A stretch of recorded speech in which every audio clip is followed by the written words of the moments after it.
T-minus 30 seconds.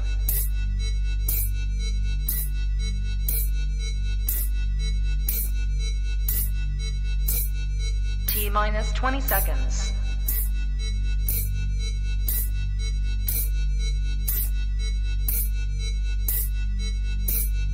10, 9, 8, 7, 6, 5, 4, 3, 2, 1, 0.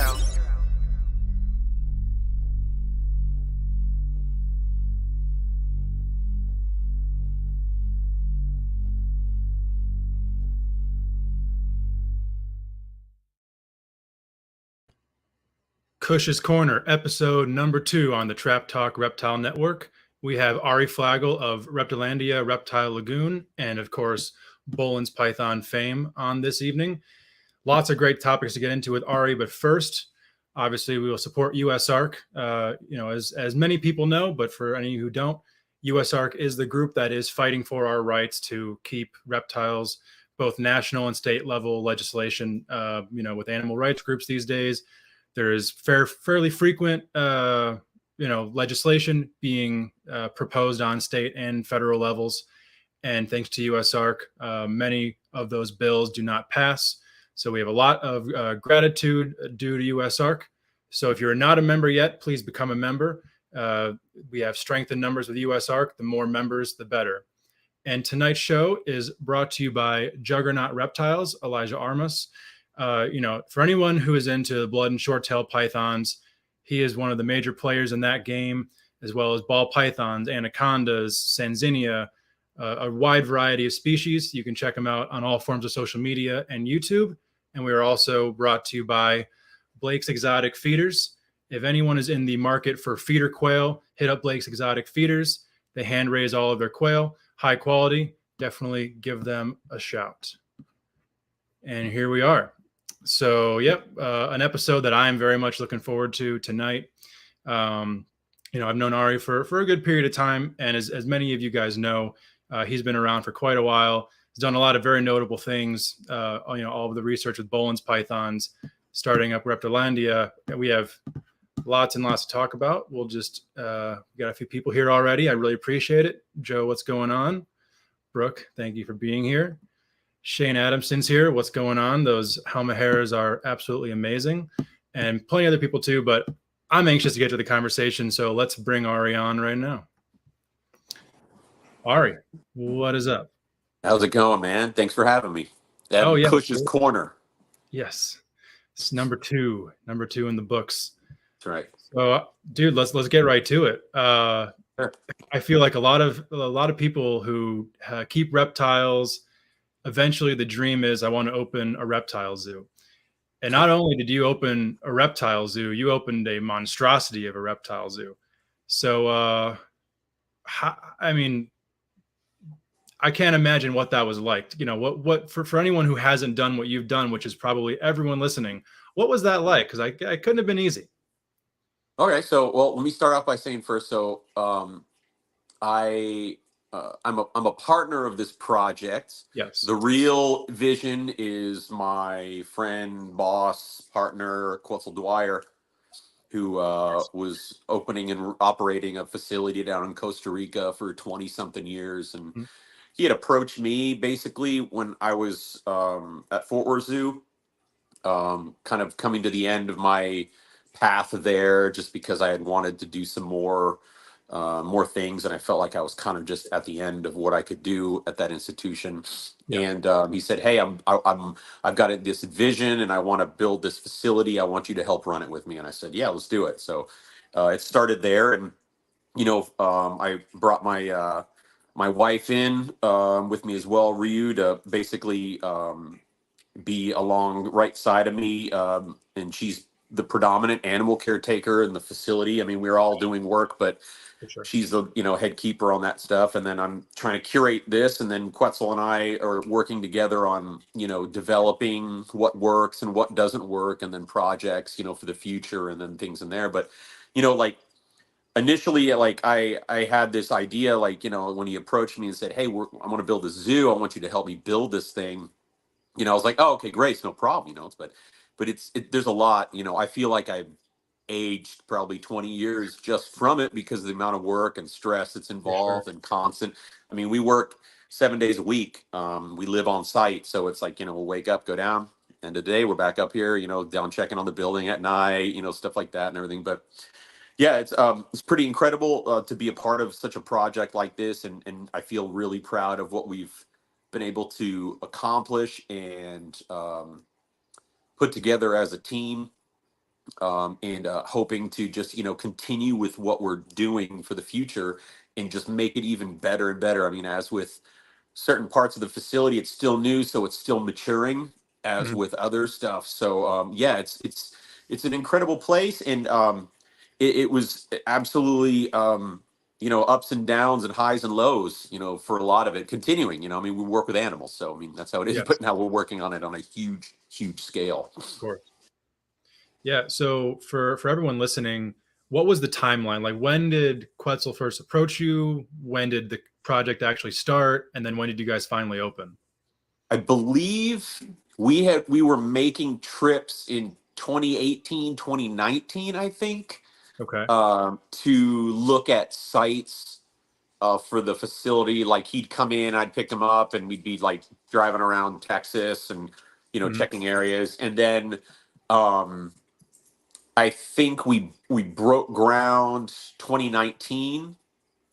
And then from then on, from 2019 to now, let's see, the Temperate building was the first building that we completed, and that building is officially 3 years old now, and it's like fully matured and everything. And I mean, I'm sure you remember when you first came out, and then when you were just recently out, you got to see the Yes. change of it. Oh yeah. And the tropical 2-story building has only been open for, I'd say, close to 9 months now. So it's still Okay. really, really new. And yeah, so yeah, I guess that would be the time frame. I mean, it doesn't even feel like 4 years on some of this stuff. It feels For sure. longer. It's like it keeps going back. Yeah, I can only imagine. I mean, there had to have been times during that process where the morale was probably down, right? Oh, well, I mean, as with any big project, I would assume, you're going to obviously have setbacks and everything. And then Yeah. obviously, our biggest setback was we were in construction right in the middle, or right in the beginning and middle of COVID.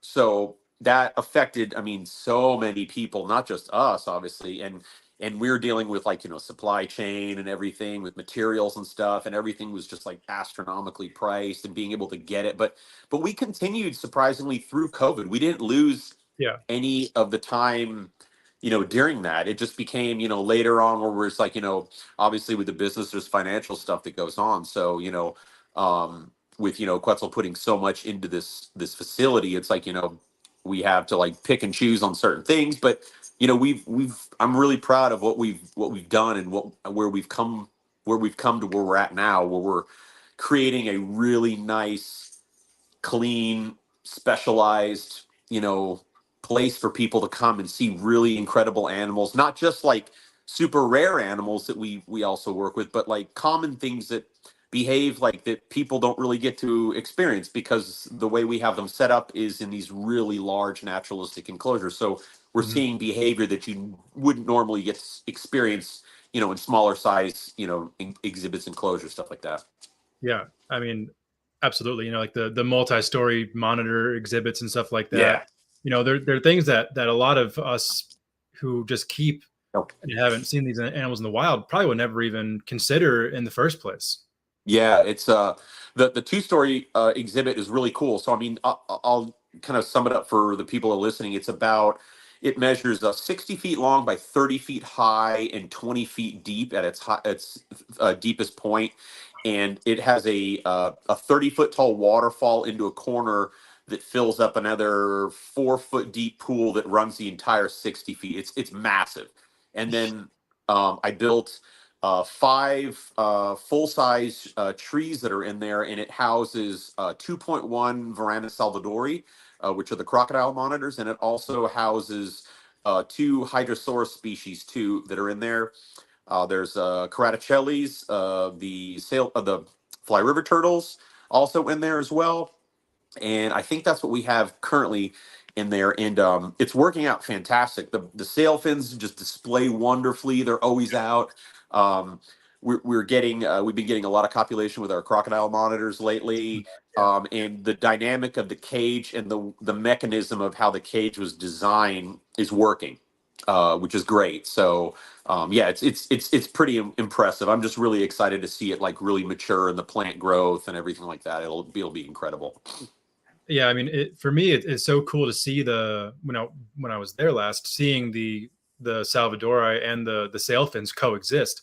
I wouldn't, if you had told me that's what you were going to do for a cohab, I would have been like, well, you might be down a couple sailfins at some point. But I mean, what was there any hiccups in that process, or did they just get along right away? So we have, I mean, I'm not going to lie, we've had very few issues, because I'd say about 90% of our exhibits are multi-mixed species from those ecosystems and specific biomes and parts of the world. Okay. And what benefits us is we're providing a lot of space, cover, a really naturalistic environment as best as we can, that allows for interaction if it's sought after from the species, but it also provides enough space for everything to kind of do what it does normally in the wild with that presence of another common species. So with the crocodile monitor exhibit, that was a really interesting one. I've worked extensively with crocodile monitors in captivity. It's my favorite varanid. And it's always an interesting dynamic when you're incorporating multiple, tyrannosaurs that live in the trees essentially in one exhibit, because you've got, territory is such a huge thing for these. They're a large animal as it is. And then you've got, the female putting off pheromones, you've got males being loaded up full of testosterone. So we didn't really know what to expect. However, I felt real confident on our size and the way we built the cage and how I designed the trees, so that way it would give multiple areas for animals to, seek optimal basking in certain areas. So it's not just like one spot and they got to fight over it. So and we've had the trio. We have the female, obviously, and the female in that species, they're the boss. That's how it goes. And a lot of varanids are like that too. I've seen it. So, I was curious to see how she was going to react to everybody. I mean, certainly she's not going to let the males breed with her if she didn't want it. Right. And we had one larger male, a smaller male that was still larger than the female, and she went for the larger male, who is probably all of 9 feet, I would say. He's massive. Wow. And the other male is a good sized crocodile monitor, but not nearly as big as him. And the interesting thing with the dynamic, we didn't have any territorial issues at all, because when we introduced everything was still really fresh, and all the animals went in at the same time. So basically they could seek out what they wanted, and they got a feel of the environment being new. So as opposed to going into an already established environment with smells and scat and shed and things like that, everybody was establishing their territory right off the bat. It's kind of like if you work with the cichlid fish and stuff like that. They do all that kind of stuff. You move a rock and then everything will reestablish itself. But we didn't have any issues, knock on wood, with any of the crocodile monitors, and we didn't have any issues with the sailfins either. It was really worked out fantastic. And even with the subordinate male, there's still no aggression. There's enough room for him to do what he wants to do and feed normally without getting in the way of the pair. So it's and then they'll all lay together sometimes. And Ryu's been recording some really cool behavior also of them holding their breath underwater, and doing almost like foraging behavior underwater, where they're tongue flicking and stuff like that, which is cool too. So, but yeah, overall we've had nothing but success with them. I said we had a couple exhibits. We had some small lizards that were in with, a little bit larger lizard, and we lost a couple tails or something like that. So then we, kind of adjusted that and removed those, and everything's fine now. So when you introduced the crocs into the exhibit, you said that one female was a little bit dominant. Did she establish a territory in the enclosure? Actually, she was the least dominant out of the group. until we put her in, and then she immediately started, flexing herself around the males, and then just kind of was like, I'm not going to put up with anything. I'm half your size, but you Yeah. can't catch me, kind of thing. Yeah. And the males were really good too. Like they were real passive with her. They weren't aggressive. Because I've had copulation with a really big male and a smaller female, resulting in some scarring and some lacerations on the neck when they're breeding and stuff like. But I mean, that's typical what you're going to be experiencing when you have large animals and they've got sharp teeth. So. For But sure. we never even had any issues like that, knock on wood, with our animals. So it just worked out beautifully. I don't think it could have gone any better, honestly. Wow. With how they go, and now they sit on these giant tree branches, and you can call them over and feed them from the branches on the top story, which is really really cool. So So cool. yeah, because I was a little worried as far as how I was going to make sure everybody was getting enough food, but they Sure. established their spots, and they calmed down dramatically, from being housed temporarily, because we had these like 6 or 7 foot tall by like 6 foot long wooden arboreal cages we made, and it worked for a bit, and then it was getting to the point where it's like, okay, they need to get out now, and stuff like that. So and they had the typical crocodile monitor behavior, and what they're doing, huffing and puffing, but now they're just very calm. They don't want to be touched, but you can get really close to them when you're in the exhibit, because I have to go in there and clean the glass and swim in the water and all that stuff around them. So Yeah. On this note, Mike Stefani, any issues with any of the animals falling in those tall exhibits? great question, Mike. We have not had any accidental falling at all. It was funny before, because we also have Varanus varius, the lace monitors. Mhm. And when I built the trees in the lace monitor exhibit, because it's also 2-story, we brought the female in there just to make sure she could grab a hold of the surface. And her nails were shorter than the crocodile monitor ones, and she went right up that tree. I had to like grab her real fast. But we have not had any issues with them accidentally falling. Okay. However, we've had them dive off the top into the water before, as well as the sailfins. The sailfins do it all the time. Oh, I bet. They'll drop 20 feet into the water, as well as the crocodile monitors. And it's really interesting, because the way the crocodile monitors are, in my opinion, like especially how they're designed, I mean, they're the ultimate arboreal predator. Sure. Even though they do spend a good amount of time on the ground too. Typically, it's the males that are on the ground most of the time, in my opinion, from what I've seen. And Okay. they use that tail like they use it to help balance themselves on ledging or branches or whatnot, and they'll also use it as like a bullwhip too. So they're really utilizing every aspect of that cage, and like I said, I've seen that 9 foot male drop from the top and go right into the water, which is pretty impressive. But Wow. yeah, so because I was worried that one of them would fall and hurt itself, because Yeah. they're big cages. But yeah, never had an issue, which is awesome.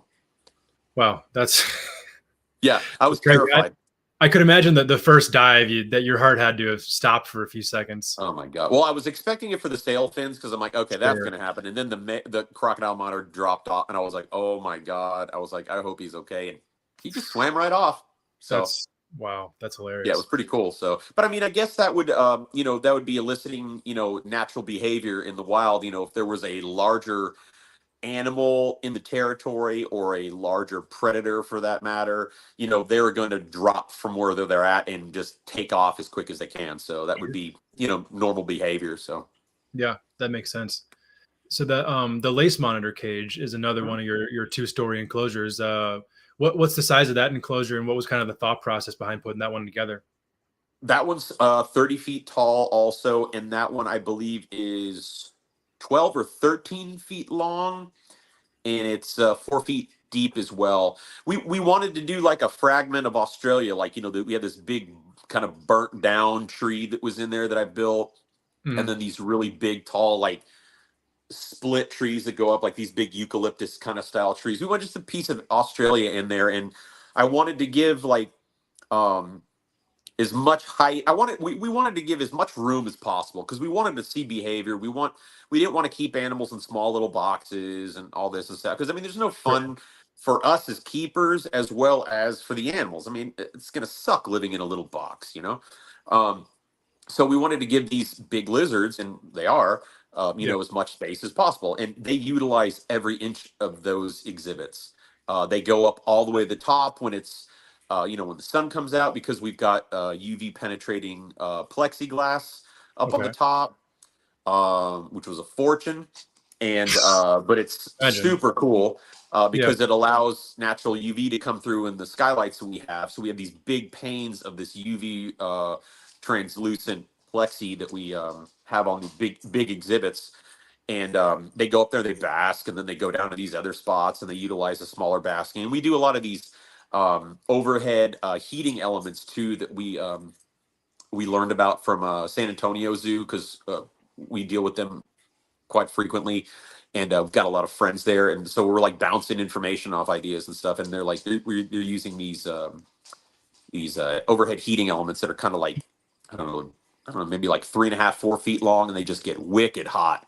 Yeah. And we put them up on the very tops of some of the exhibits, and they just cast down a really nice gradient of temperature, so they can get really, really warm if they want. Like some basking spots for the Lacies are like 110, 120, Mhm. and they're just soaking it up. And same with the croc monitors and everything. And then they can go down to the bottom of the cage where it's 74, 78 degrees, and just Wow. regulate what they want. So. Wow. Yeah, I feel like in captivity we don't really equate lace monitors to some of like the highly arboreal species. Do you see them utilize that entire height?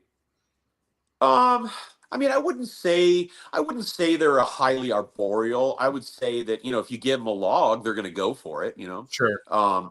the female obviously is more arboreal than the male. She likes Mm. going up to the very top, and I don't know if that's just because. Well, no, it's not just because the male. Because before we introduced our male, she was always going up to the top too.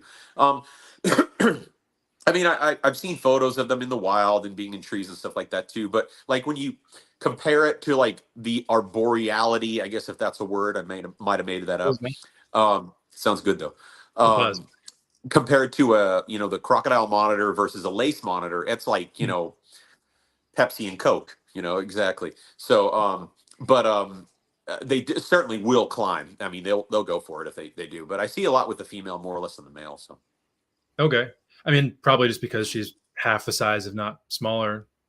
Yeah, that too. Before we put the male in there, she also liked going up to the top. Also, it was her kind of her thing. I was always Yeah. like getting nervous. I'm like, oh, where is she? Where is she? And she's up there on and the top of the tree. It's like 20 feet up, and it's like kind of like we made it so, or I made it so it looks like the top was broken off. So there's kind of like a bowl platform, and she loves to just kind of sit up in there and just bask. Yeah, that's awesome. So the Yeah. tree monitor cages those are the other than the Big Fly River exhibit, are those the only other multi-story enclosures? No, Or there's a so couple more, right? we have two tree monitor exhibits that are 2 stories. One of those is currently occupied with blue tree monitors in it.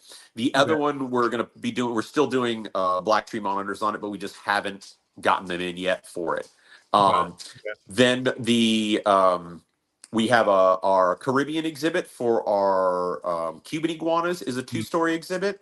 Right. We also have a Madagascan singy exhibit for our radiated tortoises, Oplurus lizards, Phelsuma geckos, and that one's 2 stories.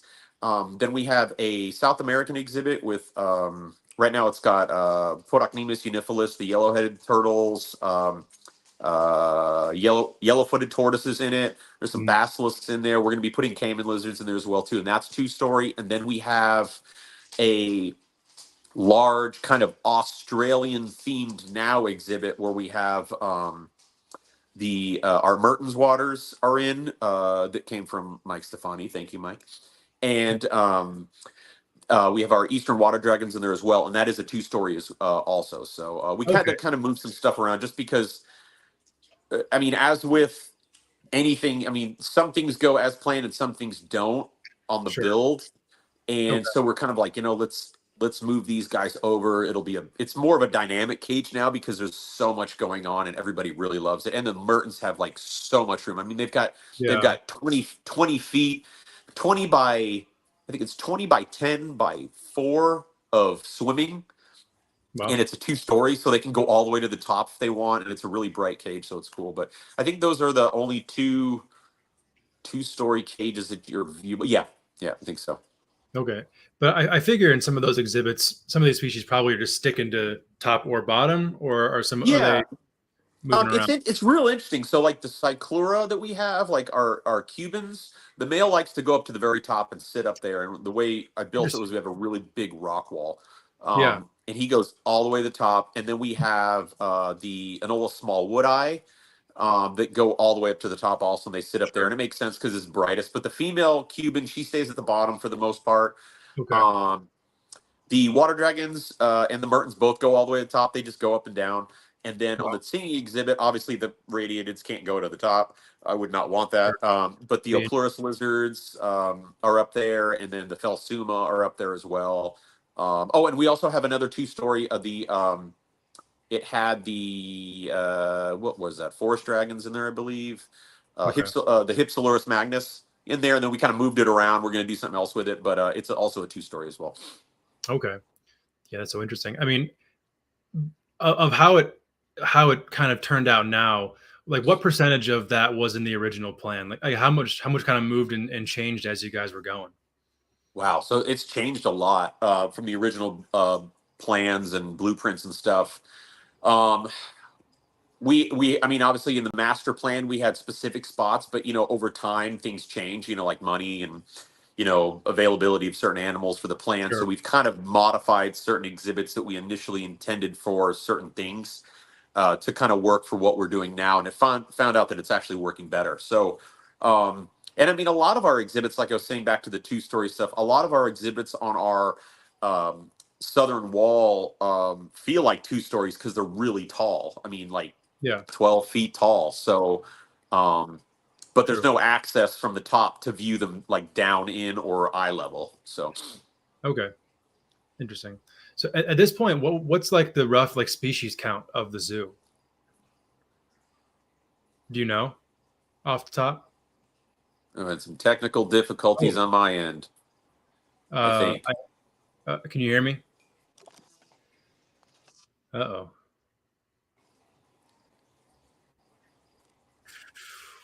This makes for a wonderful audio experience. We are loading. Oh, there we go. You're back. All right. Yeah. I was asking, do you guys have like a rough species count of the zoo right now? I just was working on our collection plan the other day. With the species we have about, I think, close to 60 different species currently on exhibit, I believe, give or take, and like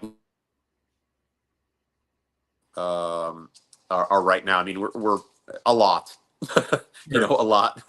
Yeah, well, no, that's super impressive. I think it's kind of good for people who haven't been there to kind of understand the scope of what you guys are working with. I mean, especially given the amount of space that you guys give those animals, that's a super impressive size of a collection, especially for how few of you guys are actually working on the project. Yeah, it's a massive amount of work daily. But we get through it. I mean, we're like I said, we're working 7 days a week, so it's like, Sure. I'll be like, hey, Quetzal, I need this weekend off. I need to go somewhere. Or he's like, oh, I'm going this weekend or something like that. I mean, we're a family, so we have to communicate that way. So yeah, absolutely. So the Temperate building went up first, correct? That was correct. Was that why did you guys decide to do that one first? I don't know. Initially, we would have liked to do the Temperate first, but in front of the tropical building, just because we could have increased our opening time also prior, and that just was a mistake on our end rather. But the Temperate building went up as just the initial, just to start, and I completed that one in almost 9 months. Wow, that's insane. I mean, it was. For people who haven't been there, if you walk into that room and if it's bare bones and you tell someone finish this in 9 months and then you see what happened, Yeah, That seems like an insurmountable project. For people who are it was listening wild. who dude, I can imagine. So for Yeah. anyone listening who hasn't been there yet, what are some of like the highlights of your Temperate building? Oh man, I know I mean, the 2-story building's pretty awesome. And it'll just continue to be cooler and cooler as it, like Sure. I says, matures. Yeah. I mean, in Temperate building, we've got, Mangshang vipers. I've got Mexican cantils. We've got vipera in there, diamond pythons, Madagascan ground boas, Texas alligator lizards. Canary Island lizards. I'm trying to think what else we've got. Yellow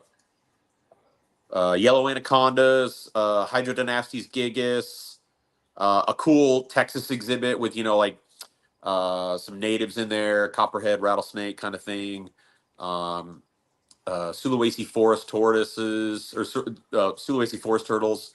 Mhm. The Boelen's pythons are in there, obviously.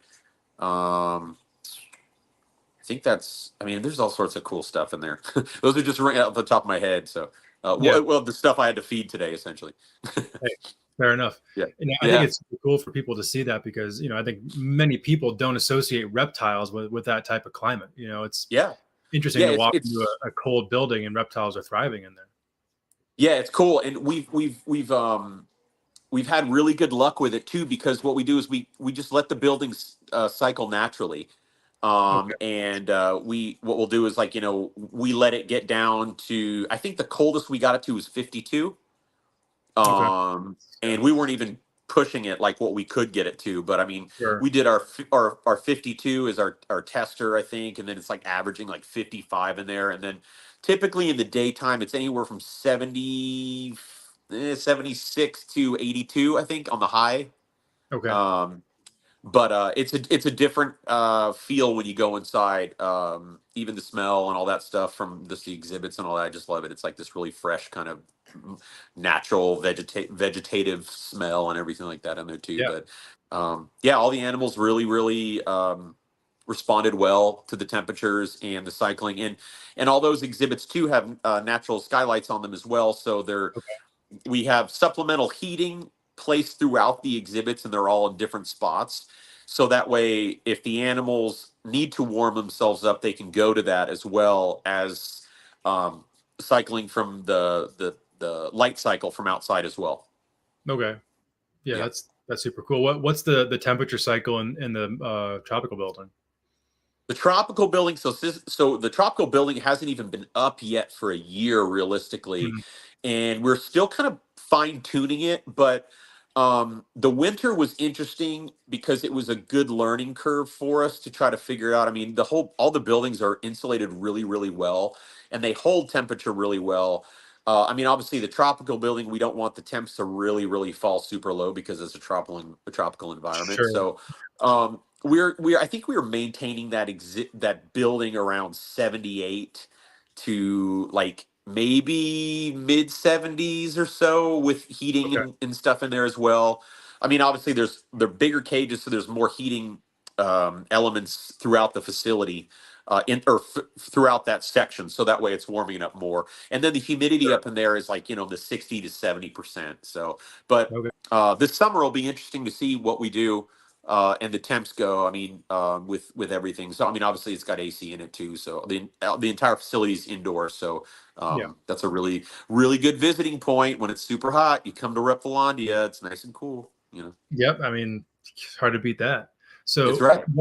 what was kind of where did the idea for the Fly River exhibit come from? Whose idea was it? And Oh, because I mean, that the was building's kind of built around the exhibit more or less. Yeah. So that was Quetzal's idea. I mean, all of it was Quetzal's idea as far as his plan. However, we've kind of changed things around as development and construction of how it, go to basically make it work.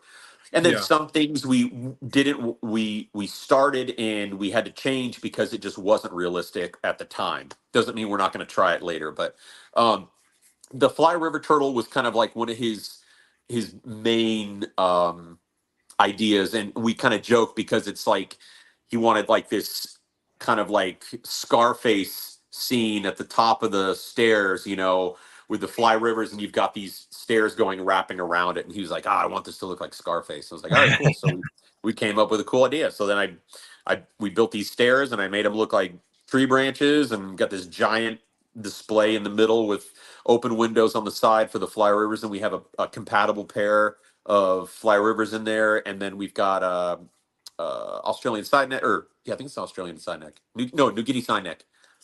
Oh, snake neck. I'm sorry, snake neck. Snake neck turtles in there, and then some of the fish and stuff like that too. But we're going to be adding more turtles in there and more fish and stuff like that too. So, what else is going in, or what's in the plans? we're gonna keep it like snake necks probably. We're not going to put any more fly rivers in there because we have a pair that works. Yeah. So they've like, the male tries to breed her all the time, and the female's huge. She actually came from Moody Gardens, and she's a big girl, so she's awesome. And then the male, his name is Ralphie, and he's just like a horny turtle. That's all he wants to do. So hell yeah, could be worse. Could be a lot worse. No, I mean the exhibits. Yeah, it could be a lot worse. You walk into the building, and that's, your eye is drawn right there first thing. It's it was kind of the idea to do that, and then obviously as we progress, with the future of Reptilandia, we're going to be adding like a lot more signage and a lot of educational stuff throughout the facility, so that way people can get more than just being like blown away by these exhibits and the species. That way they can take something home, and like that, have an idea. Yeah, most definitely. So something that I've been asked multiple times since announcing that you were coming on is people just being curious about your process with enclosure design, because we see what you're doing, and to anyone who hasn't built an enclosure like that before, myself included, I mean, we don't even know where to start. I mean, where did you, for one, how did you acquire that skill set, and then two, like what is your process when designing an enclosure? Cool. That's a cool question. I like that one. Good one. I like that one. Yeah. Kush's Corner. Good questions. So with the exhibit designing stuff, so I'm also an artist. I love doing art in any way, shape, or form, whether it's drawing, painting, or whatever, or just building something. I'm an artist. So I've always had like this aesthetic for doing naturalistic exhibits and things like that. Being a keeper privately, I wanted to make these, as accurate as possible, because that, in my impression, is the best way to have animals. You want to make it look like that. Not to say if you don't have the super naturalistic enclosure, you're not doing it right. So don't take it like that. You have to feel that qualifier in there these days. Otherwise, the internet's I'm not hating on anybody. It's just my particular way. I enjoy having a naturalistic enclosure. But sometimes it doesn't work in the application. So, but anyways, so like I said, I'm always an artist. When I was working at Fort Worth, I was fortunate enough to start on shortly after they started building their brand new Museum of Living Art, and I got to kind of follow a lot of the people that were doing a lot of the exhibit design on large scale, and I had never done it in large scale before. So I kind of just was like that mosquito buzzing around individuals, and the person I hung out with was Greg George, who's also used to be a keeper back in the day at Bronx, and he does phenomenal exhibit work, just an all-around awesome guy. So I hung out with Greg a lot when I was doing my work, and I was just picking his brain. I was letting him yell at me about asking too many questions and things like that. And I kind of got ideas on how to do things like that. So I would implement them in my work schedule while I was at the zoo there. Nothing to the extent of what he was doing, but, eventually kind of building up a craft and a skill set to do stuff. And then it just happened to work out when I was approached by Quetzal to come on board with him. That I was like, okay, now I'm going to build these really big exhibits. Let's give it a shot and see how it goes. And it's very different. It's like sculpting, but I can't sculpt. I don't know what it is. I can't sculpt bird crap. I've never been able to do that. But I can sculpt a tree. I can sculpt rocks. I can sculpt decor to make it look accurate. I don't have a problem with that. But I couldn't do a sculpting of a mask or anything like that, which sucks.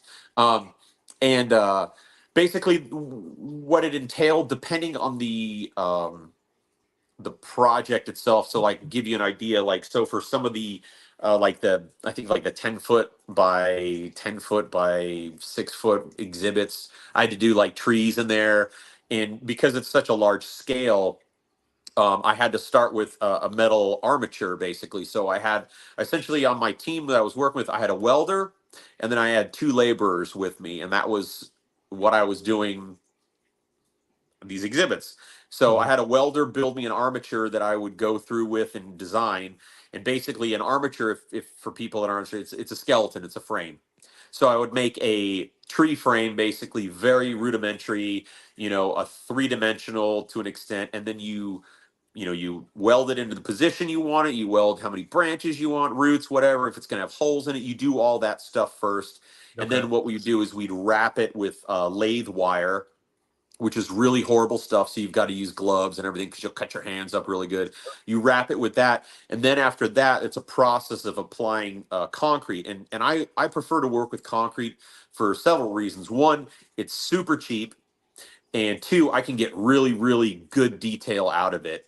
And it's just easier for me to work with as opposed to some of the other stuff. I know a lot of people like to use Zoopoxy, and I think it's a fantastic product. It just doesn't work for my application, and it's really expensive. So I can get away making a 30-foot tree, with a pallet of concrete, that would cost me a fortune if I was going to do it with Zoopoxy. But it's not to say it wouldn't work. It's just I don't have that kind of a budget. So, but yeah. So we start off with the concrete. You do like two layers essentially, depending on what it was or how big the tree I was doing. I do a scratch layer, and then I'll do a final coat, and then after that final coat is on there, carving the tree and making the tree look like a tree. And that process takes anywhere from a couple hours to I don't know, 5 or 6 hours or something like that too. But it all has to be once you start carving it and sculpting it, it has to be completed that time because the concrete dries relatively fast. So you've got to be pretty quick for sure to do it. On some of the smaller stuff though, you can get away with doing foam. And you can either use sheets of foam, you can use foam blocks, or you can use like the Great Stuff foam, which is a really good product, but it's absolutely like one of the most terrible things on the planet because if you get it on anything, it's not coming off. I made that mistake great. A few months ago. Yeah, it's really nasty stuff. Yeah, never again. Oh god. No, yeah, it ruins everything that it's not intended to get on, but it works great. That's the thing. So if you know that, and it's kind of expensive for what it is. So, but it does great. It does great work. So I like to use it for smaller projects. But one of the things I was doing that I was getting really good at was locating where we're at. There's a lot of like, there's like a boat area, which is kind of weird to think about in Texas. Like it's like these people that, have like a little pier and all this, and they got like their little yachts, and they're all fancy schmancy and stuff like that. Well, I was going over there, and they'd have the docks floating on the water, and they use these big foam blocks. So I'd go over there and I'd buy the foam blocks, and I would use those as my basis for carving stuff out of. So, yeah, so instead of getting like, a pallet of flat sheet foam and stacking it to make it thick, I was getting already thick pieces and I was just breaking it. And making rocks is a lot of fun. So like I'd break these big chunks and I'd put it in there and I'd concrete them and I'd wire them in and all this stuff. And then you just do the same process. And I've experimented with like a lot of like texturing, and like my tools of the trade were an old fork that I snuck out of the house. All right. And a putty knife, and I think the end of a paintbrush. And with those 3 tools right there, I can make some really beautiful rocks and really, really nice trees. Wow. And then even on some of the rock work, you can use like the ends of like broom handles or like the real toothy brushes, and you can use that to pat down into the concrete, and it creates this really, really cool, like almost lava rock effect that I did on the Cuban exhibit. But it comes with practice. So, I had 8 months, and then I had a year of building the 2-story. So I got some good practice out of it. Yeah, I can only imagine. So when you were kind of going to do every exhibit, obviously you were going for like the regional area. Were you going off of like this is an image that I have. I'm making this enclosure in this image, or just kind of like a like in your brain, just kind of compiling, okay, this is how I want it to look based on my knowledge of the area. Like, what was your process as far as figuring that stuff out? So yeah, so the way I did it was on depending on obviously the exhibit. I would do a lot of research on it. I mean, a lot of the stuff that we had, I knew already a lot about, and I knew Yeah. like where they came from and this and that. But I was wanting like real specific things. Like I wanted like really kind of like key essential factors, you know, that would make you say, "Oh, this is Madagascar," or "Oh, this is a North American." You know, there's a Florida mangrove or something like that. So I was having to look into that. So I did a lot of research and I did a lot of drawing and sketching. And then I would print out, like, you know, I really like this way that this log is placed, or I like the way this log looks broken. And I would print that picture off. And then I would kind of basically make a collage of things from that area that I really liked. And then I kind of put it into my own head and let it spin around for a little bit. And then I kind of put it together. Wow. Yeah, I mean, that's kind of what I assume, but for me, and probably for most people, that's kind of a daunting, you know, premise of kind of replicating the environment, and then also I think that's so much fun. See, I love, I love doing that kind of stuff. It's just really, it's like I said, I'm an artist, so it's really that creative side of my brain that works. Yeah. And then being a herpetoculturist, you know, it's like, okay, cool. I know what this is supposed to look. I know where a bushmaster is supposed to be found. So I've got to make that tree buttress look like that animal is right inside of it, or you know, or the gaboon viper. I've got to have this, you know, the edge of the forest as it's coming out. I want it so it looks recessed in the back, and you know, stuff like that. So yeah, I mean, that's, to me, seems like the perfect job for an artist and herpetoculturist.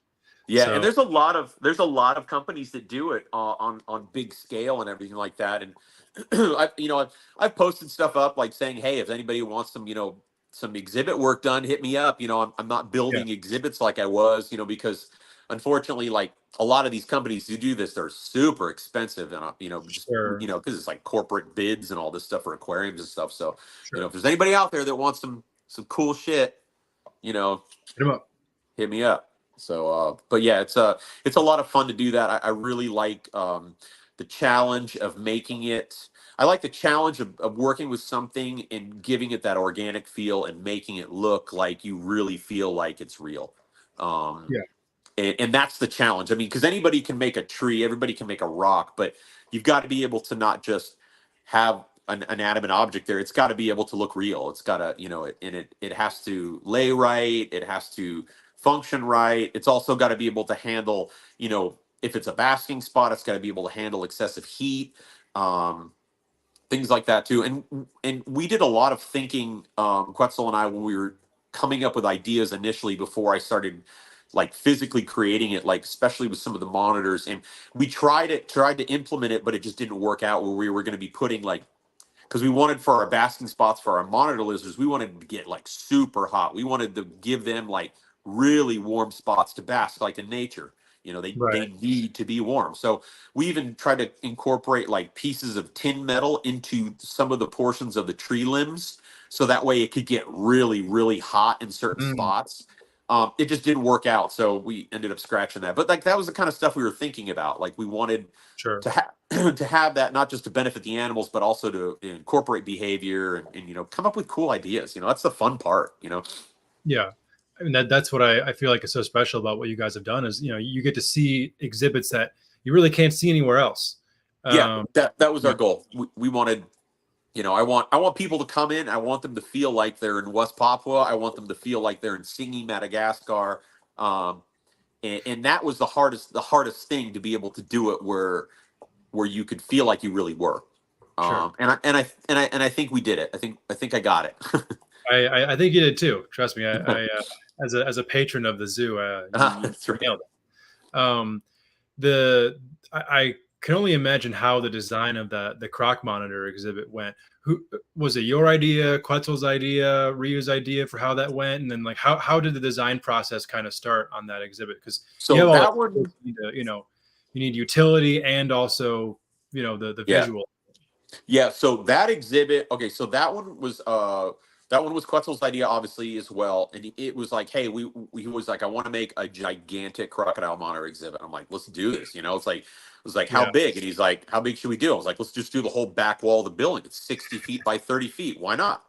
You know, let's do it. Go big or go home, right? Yep. I mean, it's the showpiece when you walk in, and you can see the canopy level when you're upstairs too. So his idea with that was he wanted it to be almost like we wanted to put a waterfall in because we wanted to feature a water feature because everybody likes hearing water move. It's calming. Sure. It helps out the animals. It helps out with humidity. It's cool, you know. All and that is... yeah, all those things. And then we wanted it, or his idea was initially to have an elevated platform with the trees on it, so that way we could have turtles going underneath the land area. Okay. And we started with that, and we do. It's just we've modified it a little bit as far as how many turtles we put in there. Yeah. So, and then I was like, all right, well then I'll come up with the land area, and I'll come up with how many trees we put in and how we're going to have them out. So we kind of just went off there. So I've got like 1, 2, 3, 4, 5. I think there's five full-size trees that are in there now, and then the waterfall. And it's like 3.5, 4 feet deep, I think now, because we raised the water up high. So okay. Yeah, so it comes up to your knees when you're in. So got it. So I mean, just looking at that enclosure, to me, the most daunting part from someone who doesn't know how to do this was that waterfall. That how was it building the waterfall? That was actually the easiest thing out of the entire thing.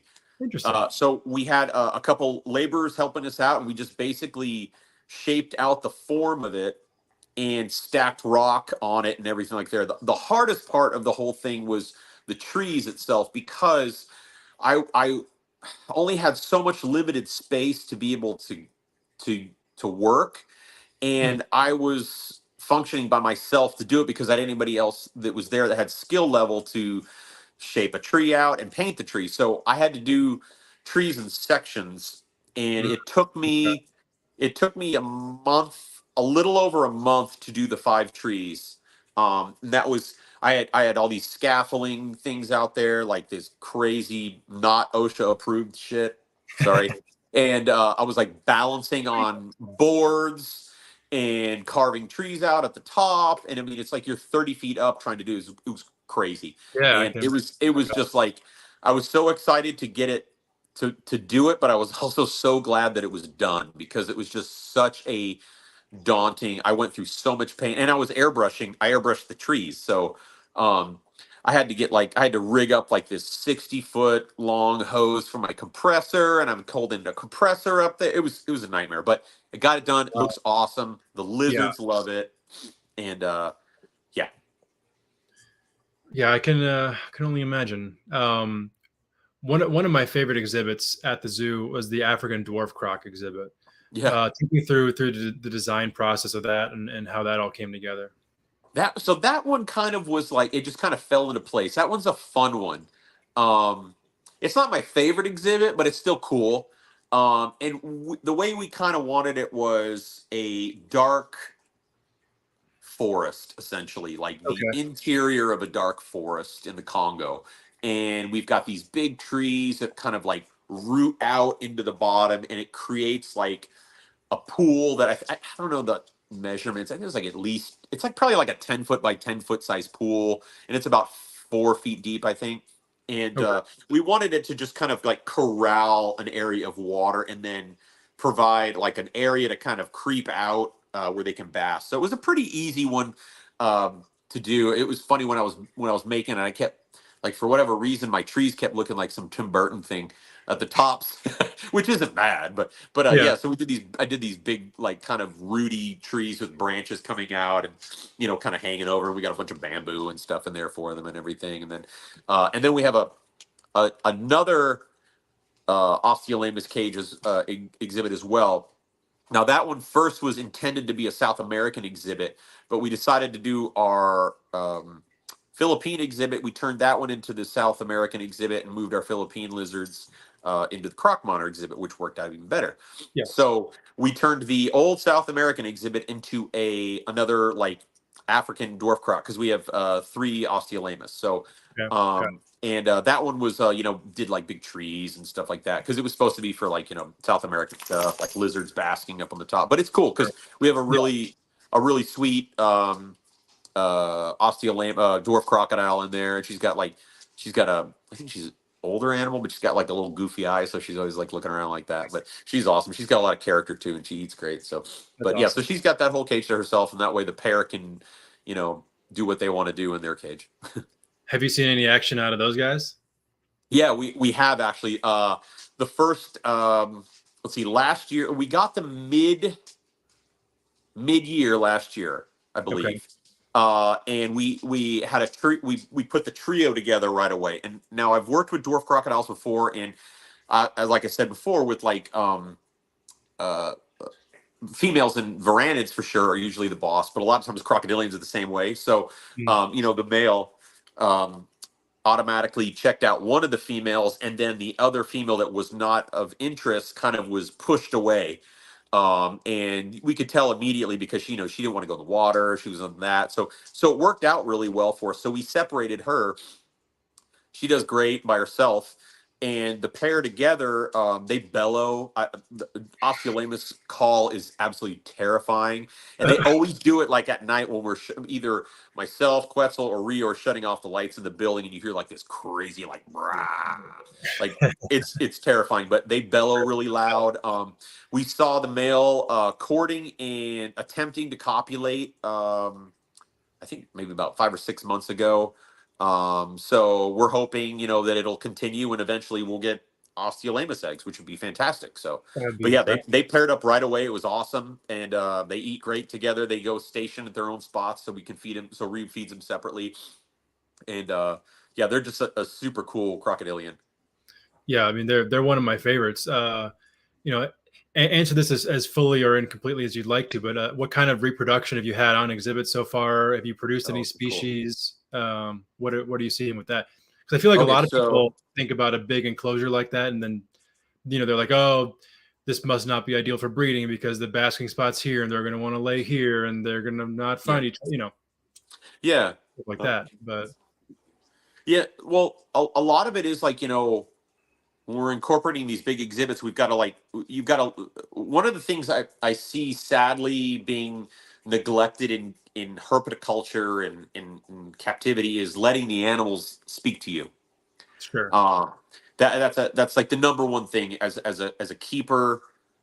You've got to be able to learn to understand your animals that you're working with, the particular species and things, because they're going to tell you everything they're wanting and everything they're needing. So instead yep, of providing this and that, A, B, and C, you've got to basically watch them to see, okay, this is where they're going to go. This is what they're looking for, things like that. So with that being said, we've had, multiple clutches of Texas alligator lizards. We've had a bunch of turtle eggs. I can't remember which species. We've had cantil vipers, multiple litters. Um, West or Mexican West Coast rattlesnakes on mm, exhibits.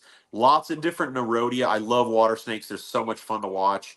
And there's really, really cool maternal instinct behavior with them. So the babies will stick around with the mom, as well as the rattlesnakes too, which is cool. So we yep, like a lot of that. We like to leave them with the mother for a while before we pull them, which is kind of cool just to see if there's any difference. I'm yep. trying to think what else. We had Ugongalis, or not Ugongalis. What is it? Amphiglossus reticulatus, which is a Sulawesi, not Sulawesi, it's a Madagascan diving skink, Okay. which are really, really rarely, if ever, bred. And they're really cool because they have like a very like a direct development egg almost. It's almost like a big wet jelly bean with Huh, a baby that's halfway fully formed in there. really cool. Um, yeah, it's cool. So the first time we got eggs from them, we found the eggs and we incubated it, and the baby went full term and died. And Um, then I was getting ready to move that exhibit or do a substrate change on that exhibit and pull out, and I saw two babies that were almost the size of the adults that were swimming around. oh So which was wow, pretty awesome. So yeah, so it was pretty cool. so cool. Trying to think what else we've had reproduce on exhibit. We've got a lot of new things now in the tropical building, and um, we've been getting a lot of reproduction from the lace monitors, the crocodile monitors. A lot of the anoles are breeding right now. What else? Wuma. Oh, we had Wumas on exhibit have eggs. Okay. I've got Angolan pythons that are breeding. I'm trying to think of everything. Green tree pythons.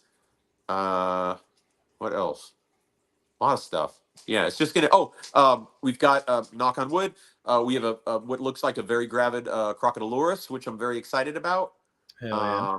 That'll be great because these are babies that Rio and I have raised up from Quetzal's captive bred animals from Costa Rica. So these are really, really cool because these are like babies raised up. So Yeah. Which would be awesome. So I'm excited for that. And I'm trying to think if there's anything else. I'm excited to see what's going to happen to the tropical building this spring. You know, as I mean, we're basically in spring now, but you know, Sure. everything's starting to warm up now, so we're starting to get a lot more interesting behavior, and then you know, copulation will hopefully follow that too. So Yeah, that's awesome. It's super cool to see, you know, reptiles breed in that setting because it's just it's such a drastic yeah, difference from what we kind of think of as breeding reptiles in captivity. You know, yeah, it's exactly. The Timon lepida, the green lacertids, we produced on exhibit. Haitian curly tails we breed a lot of, which are fantastic, super underrated little lizard. They're one of my favorites. They literally will come jump out on you for a mealworm in your pocket. They're just such a cool lizard. They have such good personality. The Rhodia clarki, which was really cool. We produced a bunch of those. What was it? Uh, Nerodia fasciatus.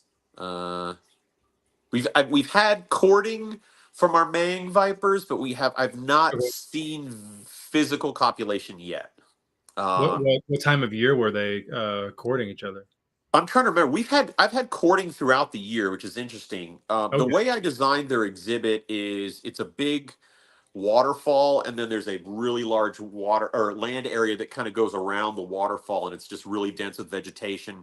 And I Mhm. built an underground nesting chamber also that goes down about 2 feet, so they can get even colder if they want. Yeah. And it was 54, 55 in there, I think, and they were down in the nest together, and it was like I think it was like 48, 49, and they were perfectly content. Wow. I also did similar setups for that for the Boelens exhibit too.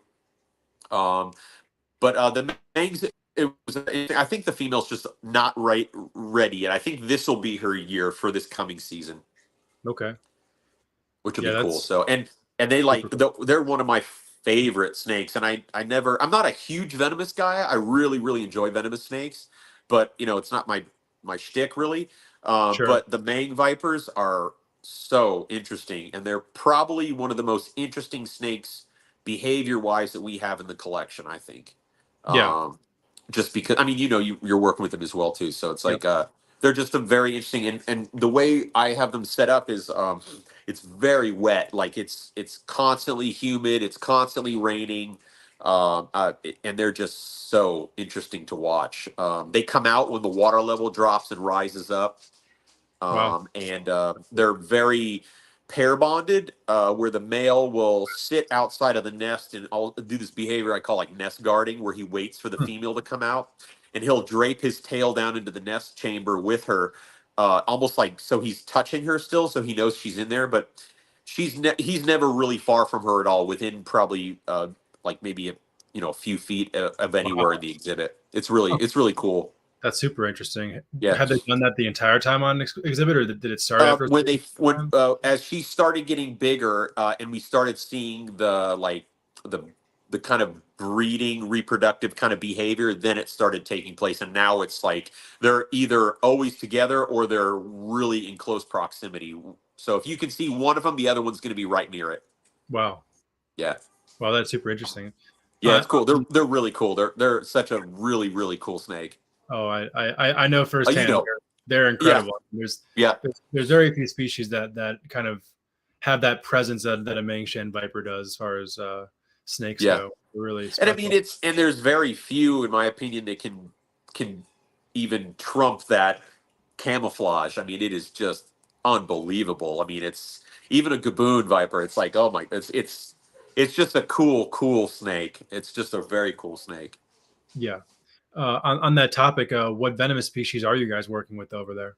Oh gosh. Okay, so we don't have a huge venomous selection. I mean, we have a decent amount of venomous stuff, but nothing Yeah. crazy. We've got I mean, venomous isn't our huge focus. I mean, obviously we want it in there, but Sure. we've got bushmasters, Mang vipers, European vipers, desert vipers, a bunch of Trimerosaurus species, a lot of Crotalus. Um, we have what else? Milos vipers. Mhm. Uh, what else we got in there? I'm trying to think right now. Um, what else do we have? I got a bunch of stuff. I'm just trying to think in my head. Wagler's vipers, trees, the thrassops, the black tree snakes. Yep. Those guys have been breeding too, so we should Oh, hopefully wow. have eggs from them soon, which will be really cool. That would be really, really cool. Yeah, they're strange. They're really cool, but they're strange. What else do we have that's really cool?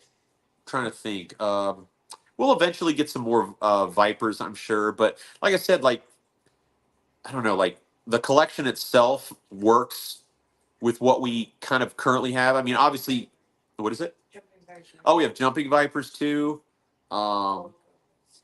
and coral cobras, the Okay. spitalaps. Mhm. What else? I'm trying to think here. Yeah, there's just I got a lot of stuff. So There's a lot it of stuff. started with we don't have very much for venomous, and then you Yeah, proceeded to talk to list species for about 5 minutes. So yeah. It's just like I mean, it's not. I mean, I've seen. I know some people. I mean, you got probably a bigger venomous collection than we do. probably. It's like probably, yeah, probably. But I mean, it's like it's venomous snakes are super cool, and I love having them here and stuff. But it's not like the huge focus, in my opinion. I don't know, Sure. but Quetzal likes venomous stuff too, so we'll get venomous stuff here. Yeah. Yeah, definitely. I mean, I think the one animal that probably would draw the eye more than the rest of them in the entire zoo, I think you know where I'm going with this. It's that komodo. I mean, Boomy, yeah. yeah. And Ryu, if you want to jump in, I know you're there to talk about this animal. I know you have a very special relationship with him. I don't know what you're talking about. Yeah, right. Yeah, Boomy's fantastic. He is a very, very cool animal, and I feel just very fortunate that we have him in the collection. Yeah. And he was from a Partho clutch, Oh, okay. which is really cool. So if any of your viewers don't know what that means, it means there was a viable egg from a female that laid a clutch that did not have a male, fertilize the clutch. So he's a special man. And he's just a sweet animal and incredibly intelligent and just a true, a real peach to work with. He's a Yeah. good animal. A So stubborn peach. yeah, stubborn peach, and but he's kind of like the flagship for the species here for people to like get really close to a Komodo dragon and ask questions and observe them and stuff like that too. And we take him out on our closed days, which is a new thing we've been doing to really get him a lot of exercise. And I mean, he's in a big cage, big He's exhibit. a huge cage. Yeah, but I mean, unfortunately, Komodos in captivity have a tendency to get really obese, and they have a lot of arthritic problems as they get Mm. older, and very few of them live past like 22. So, he gets a very specific diet, and he also gets taken out once a week, where he has the whole run of the facility, and Ryu basically walks him around, and he gets to smell different things, and Like snake sheds and stuff. and I'll put like a snake shed on the ground and let him find it, or do something interesting for him, and that way he really can work himself out, and then we also do like whole carcass feeds for him as well, because his diet pretty much consists of rodents, quail, chicken, and then we did. Being out in the hill country, we have a lot of like farmers and stuff out here, so we were able to get some old retired breeding rabbits And small pig. and small pigs, and obviously they're dead first. We're not feeding them anything live, and we tie them up tie the prey item up and really let him work at, eating it and getting it apart and working his muscles Yeah. and things like that. Because, in captivity, a lot of times they just eat something and that's it. But we want him to Sure. work for it. We want him to really, be a healthy animal that we're going to have for a long, long, long time for people to enjoy. Forever. Yeah. Yeah. I mean, it's so great to hear that. That'd be awesome if more people could kind of take some of those kind of philosophies and apply them to their animals. But Yeah. Ryu, on social media, we all see that relationship you have with that lizard. How is it developing that relationship? How did that kind of come to be? And what have been like the challenges over the course of your experience with them? Really, I kind of slowly worked my way with him. So basically, I'd kind of give him his space, the monitor thing where they curl their tail, be like, okay, right now you're not interested. And he just realized over time, that I'm there to take care of him, give him scratches and all that. But now I'm his jungle gym and he always wants to climb me. And if I'm putting a big log in there, he wants to climb and sit on the log as I'm trying to. And we're also, Ryu's also like incorporating. So like in his exhibit, what we'll do is we'll take some old like furnishing out and we'll replace it with like a new brand new log. So it has that new stimulus for him. So he gets really excited, and it's not like he's living in like a stagnant environment. He constantly, we want him to constantly be thinking and being active and very curious. I will literally throw a rock in there and he'll run over to the rock and sit there smelling it for like minutes. So anything he's interested in. That's so awesome. How long have you guys had him over there?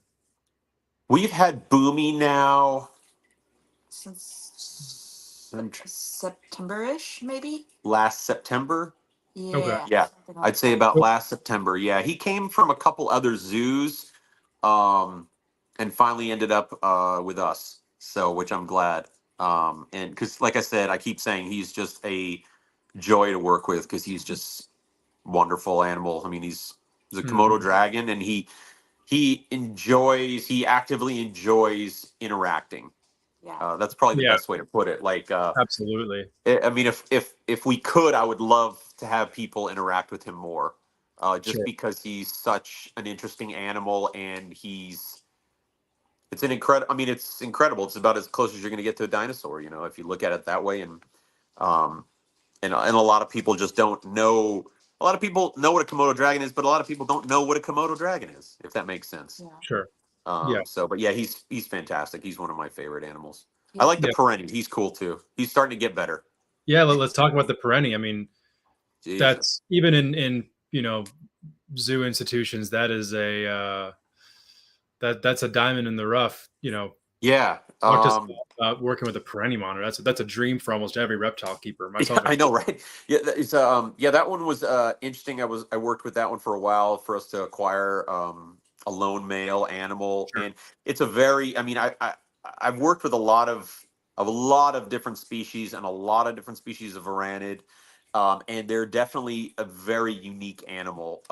They're grouchy bird. Yeah, a grouchy bird. And it's as a baby, because we got him a little. I mean, he's still a baby now, obviously, but he's growing. And we also keep his diet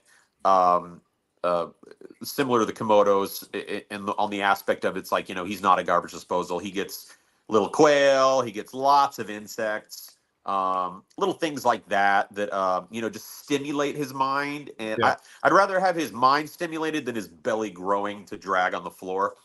I want him to work for his food too. Like, he's in a big exhibit. He needs to be able to find it, so I'll hide little things here and there for him. And then I'll go in and, at first he doesn't want nothing to do but just whip the crap out of you or try to bite you and all that stuff. And I'm like, he's an animal, so whatever. So you let him kind of do his thing. And he's starting to come around now where it's better, where you can pick him up. And Ryu's been doing some harness training with him too, just so he can get used to being handled more and come out a little bit. Very curious as well. So like you have to play with the curiosity, and that's how you kind of get him to warm up. you can just sit there and you'll hold your fist there, and he'll eventually like be, come up and Once he realizes that it's not a food item, then he's just kind of loses interest for a second, and then Sure. he's usually good to pick up. So, but yeah, it's really cool. It's a very different lizard. They're very, very bird-like. It's just even the way they move is just like they're constantly just looking. It's just like do do do do. So, but Yeah. yeah, they're very cool. The Spencers, we have Spencers also, and that is one of my absolute favorite monitor lizards. And I never thought they would be. It's just a we have a female, and she is just absolutely a very cool animal and just such a sweet little lizard. Yeah. So I'm excited to have those in the collection to work with as well. We just have all sorts of fun stuff, like a lot of really really Yeah. interesting animals. Yes. Yeah. That if there's one thing to conclude the Reptilandia talk, it's you have a lot of really cool, interesting animals. Yeah, we got a lot of cool stuff. Yeah. What do you guys have in mind for the future? What does the future have to hold for Reptilandia? I want to really focus heavy on education and conservation work. Mm, Our obviously the biggest goal for Reptilandia was to get it finished and open, and Sure. we're at that. So I'm hoping by some point of this year we'll be able to finish some of our outdoor landscaping and get more of an inviting outside feel for schools to come out and places for us to host events, because I really enjoy talking to people. I really enjoy sharing my passion for reptiles and and herpetoculture and the artistry and all that. the building, the future. Why can't I think of it? Yeah. You Yeah, and anyways, for and talks and stuff. yeah, and I'd love to be able to have a symposium hall put up, so we can host stuff, because we have a lot of really famous old school herpetologists in this area, which are great. So Yeah. it's like, and those people are like stopping by all the time to say, "Oh, hey, how's it going? We're just in the neighborhood." So it's like if we could have a place, eventually to have that, that'd be great, because we could do like camps and stuff for kids, and then like I said, conservation and education. That's where it should be, and that's where I'd love it to be. So. Yeah. So for anyone who's interested in coming, what should they know about the place, how to find you guys, location, somebody who's listening to this who wants to visit, Yeah. how do they go about doing that? Well, we're on the website, Instagram, Facebook. Boomy has a TikTok. Boomy has a TikTok as well. Yeah. One of the nicest things about this facility is it's all indoors. So you don't have to worry about if it's going to get rained out or if it's blistering hot or freezing cold. It's like we can accommodate for that, so which is nice. Sure. Anytime is the best time. I really like the springtime, like right around now is really cool, because a lot of the animals are coming out of that hibernative state, and they're just kind of doing what they do. They're trying to breathe, they're trying to wake up, for lack of a better term. So now's a good time to come out, but realistically anytime there's plenty of things to see. We have multi-mixed species exhibits, so you might not see everything that one day, and you might see the rest of them the next time you come out. So it's like there's plenty of things to see, and now's the come out now. Now's the time. Right now, today. Right now. Spring break. Yeah. Yeah, that's a good point. So switching gears, and it's good that both of you guys are here. You just returned recently from Ecuador, correct? Yep. We finally took our little much needed honeymoon. So we went back to Ecuador, which is a place that we both really, really love. Underrated. It's a very underrated place, but it's one of the most incredible places with diversity on the planet. So it was a lot of fun. We were fortunate enough to go out and assist with a really close friend of ours with her field work with Cool. bushmasters and stuff like that. Wow. So how long were you guys out there for? we were there for 8 days. So okay. Yeah. So We were in that area for 4. Yeah. That specific area with the Yeah. pieces and all that. Yeah. So we kind of bounced around a little bit, but the whole trip was 8 days. So and it And was all jungle time. So okay. What did you guys see? What were the highlights out in the field? Oh, well, we got to help out with the radio telemetry on the Lachesis acrocorda, which was pretty awesome. One of the least, observed species of bushmaster. Tracky boas are a spot in my heart. I love, so I always have to find tracky boas when I'm there. Rhinobothrium bovili, Echinosaur, a, Hornida. a bunch of cool echinosaur, little crocodile-looking lizards. I mean, the bird life is amazing. The insects are wonderful. I mean, everything about it is just a There's wonderful place. 600 different species of bird in the CHOCO too. Yeah, So, it's Wow. a really incredible place. So, it's it's not the last time we'll be there. It's it's like if I'm in Indonesia, it's like okay, and then I'm back to Ecuador. So it's like it's cool. and we're Yeah. trying to do at some point we're trying to do eco tours to there because like I said, it's very underrated. There's a lot of beautiful species out there, a lot of tribes, and a lot of culture as well as herpetoculture. So How does Ecuador treat their tourists? Wonderful. yeah, it's one of the safer areas to go Yeah, for sure. they're having a lot of like Gang. issues right now currently, but it's not a normal thing. They're having just like some gang stuff, but it's like Okay. whatever. You just go and do what you're supposed to do, and you don't bother anybody, and you don't go to crappy places and stuff like that, and don't boister yourself out and get unnecessary attention. You're fine. It's a really safe place, and it's very inexpensive, and it's just a beautiful country. It's a beautiful place to go to. Yeah, absolutely. I mean, seeing the pictures out there that you guys were taking and stuff. I mean, made me very Yeah. jealous to be back here in the States. All Where you was gotta do that? is ask, man. All you gotta do is ask. Yep. And it's very affordable too. That's Yeah. another thing. Yeah. Yeah. Very affordable. Definitely a plus. That museum you guys went to was from just on Oh Facebook. yeah. Ari Incredible. was in Tell us heaven. about the Yeah, museum. that was really cool. I was like, I mean, being an artist and stuff, like, ethnographics are just kind of like one of my things, which are like, cultural art pieces essentially. So I collect a lot of Papuan art. It's like, my love obviously is, Papuan art and everything, but like, I love art anyways. And anywhere I can see like sculptures and things like that where they're depicting, history or depicting myth and creation and all that, and then there's some kind of animal related kindness to it. It's like, oh, I'm all over it. So that place is really cool. Like I went there and it was like, I didn't spend any money at all on the whole trip. It was just like, I'm in the jungle, it's like whatever, and then I dropped like $600 in this place in like 2 seconds. I'm like, whatever. It's like, so it's like, Yep. carrying all sorts of stuff back with me. But yeah, that place was really really cool museum, and the two little women that were running it were super friendly, and they were just like, we just came out of the jungle, we're all dirty and stinky and got all these mosquito bites, we must have looked like some freak show, and they just were like talking to me and just so happy that I was excited about seeing there, and they're showing us all this stuff. It was fun. Oh, It's that's a good time. awesome. Just two crazy Americans, running Two around. crazy Americans having a good time. That's awesome. Yeah. How many different countries have you guys herped in? I've only herped in the one. Yeah. Different areas. For Ecuador for you. Yeah. I've been into So far. quite a few. Most of all my like field time is Southeast Asia and Indonesia. So, Sure. and then obviously Ecuador. Trying to think. Yeah, that's about it. So, but yeah, I've been to a lot. I mean, I travel. I mean, I've been traveling exclusively in Indonesia for almost 16 years now. So, Yes. I've been to a lot of places there and stuff like that. So.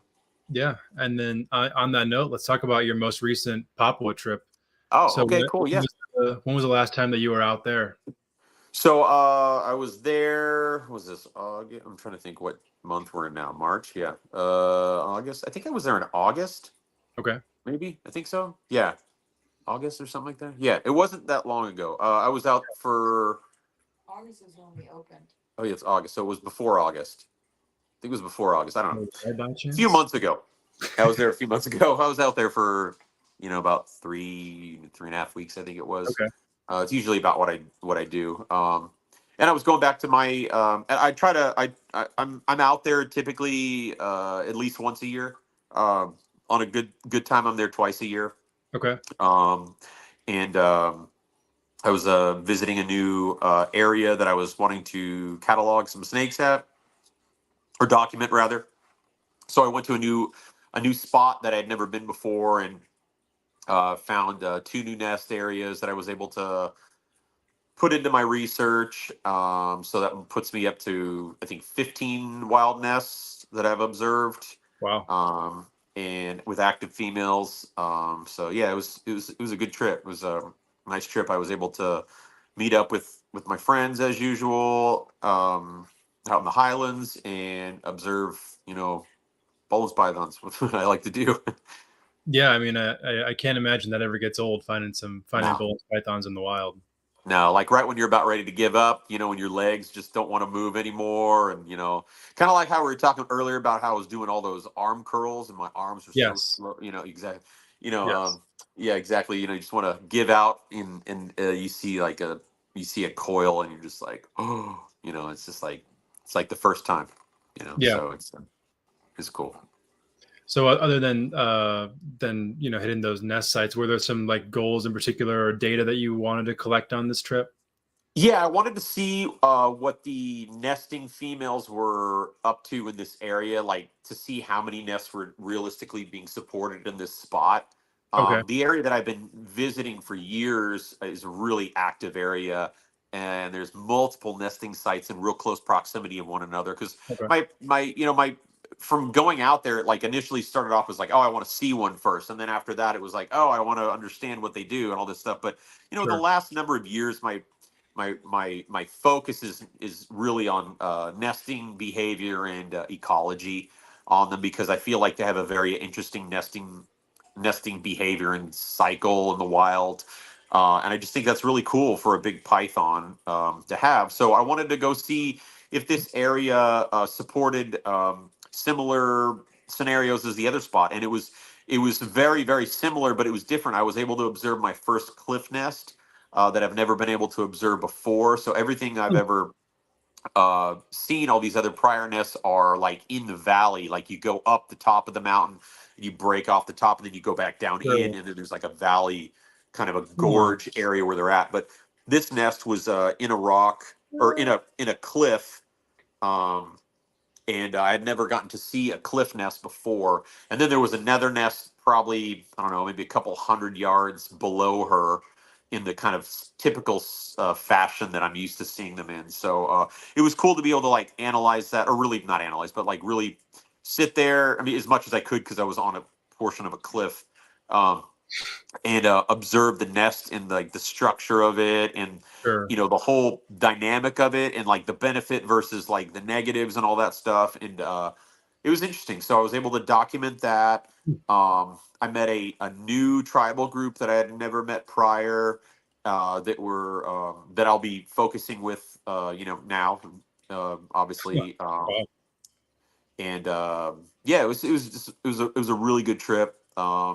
And then just to kind of see the dynamic of the area, how everything was working, and if things have changed, how about habitat loss and things like that too. And it's just as inevitable with everything, more people means more space for them to live. So areas that I used to have to like walk for hours and hours and hours to get to is a paved road now. Oh, So wow. it's really crazy. So And they're really developing over there too.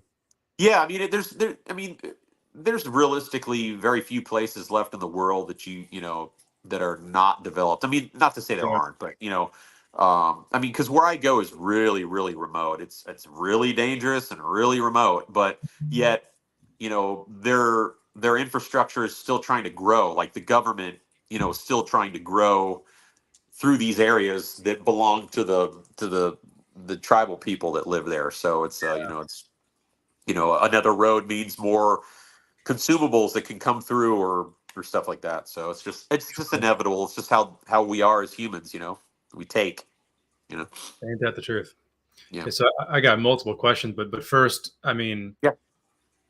what meeting a new tribal group as a Westerner, how does that like? Because I know you have your people who you've known over there forever, but that first Yeah. encounter with a new group, that's got to be an interesting experience. Yeah. I mean, you never know really what the dynamic is. I've met a lot of. I mean, uh, New Guinea in itself is like there's. I can't remember what it was up to. There was several hundred documented tribes just in one area. and it's linguistically the most diverse place on the planet. I mean, there's six or Imagine. 700 different dialects. I mean, it's crazy. The the people I was with before, I forgot, they were not Donnie. I forgot what their tribal group is called, and I can't believe I forgot it. But this other group was a Donnie group, and they're usually all real peaceful. I mean, they just want to know what your intentions are, and then once they see that that you're not wanting to harm anything essentially or whatever, and you bring some money to the village, they always like that.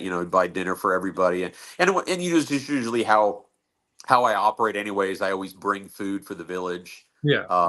things like that, just to say, hey, I'm going to be staying here. If that's okay, can I sleep in the rooms with you guys? Can I do what you guys do? And they always think that's fascinating because they want to show me their culture. And I love it because I get to sleep in the honai. I get to sleep in the men's honai with them. I'm out with the men in the morning doing stuff. I'm a part of the village essentially. So, but yeah, so this group was really nice.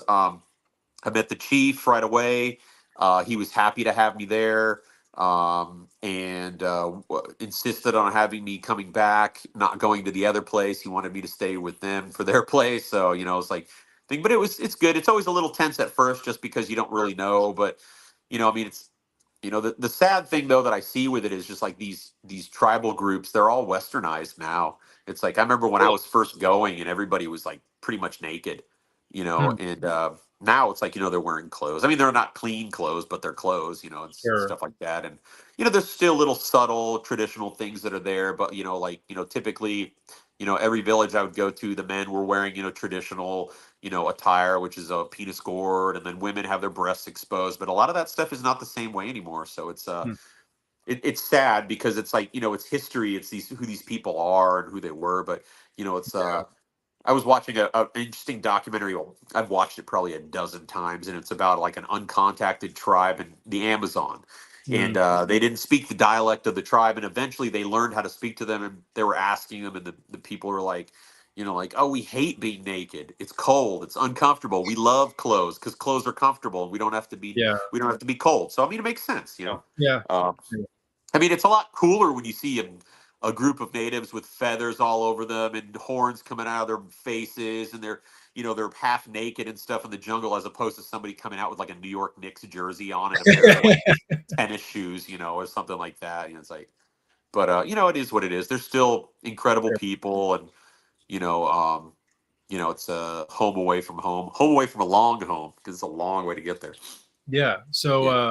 you have a level of understanding of the language, correct, at this point? Yeah, Are so I you speak fluent? enough. I speak enough Indonesian that I can communicate with everybody, and all the tribes speak Indonesian. But it's really interesting because like I'm like it's I have to really like when I'm not there.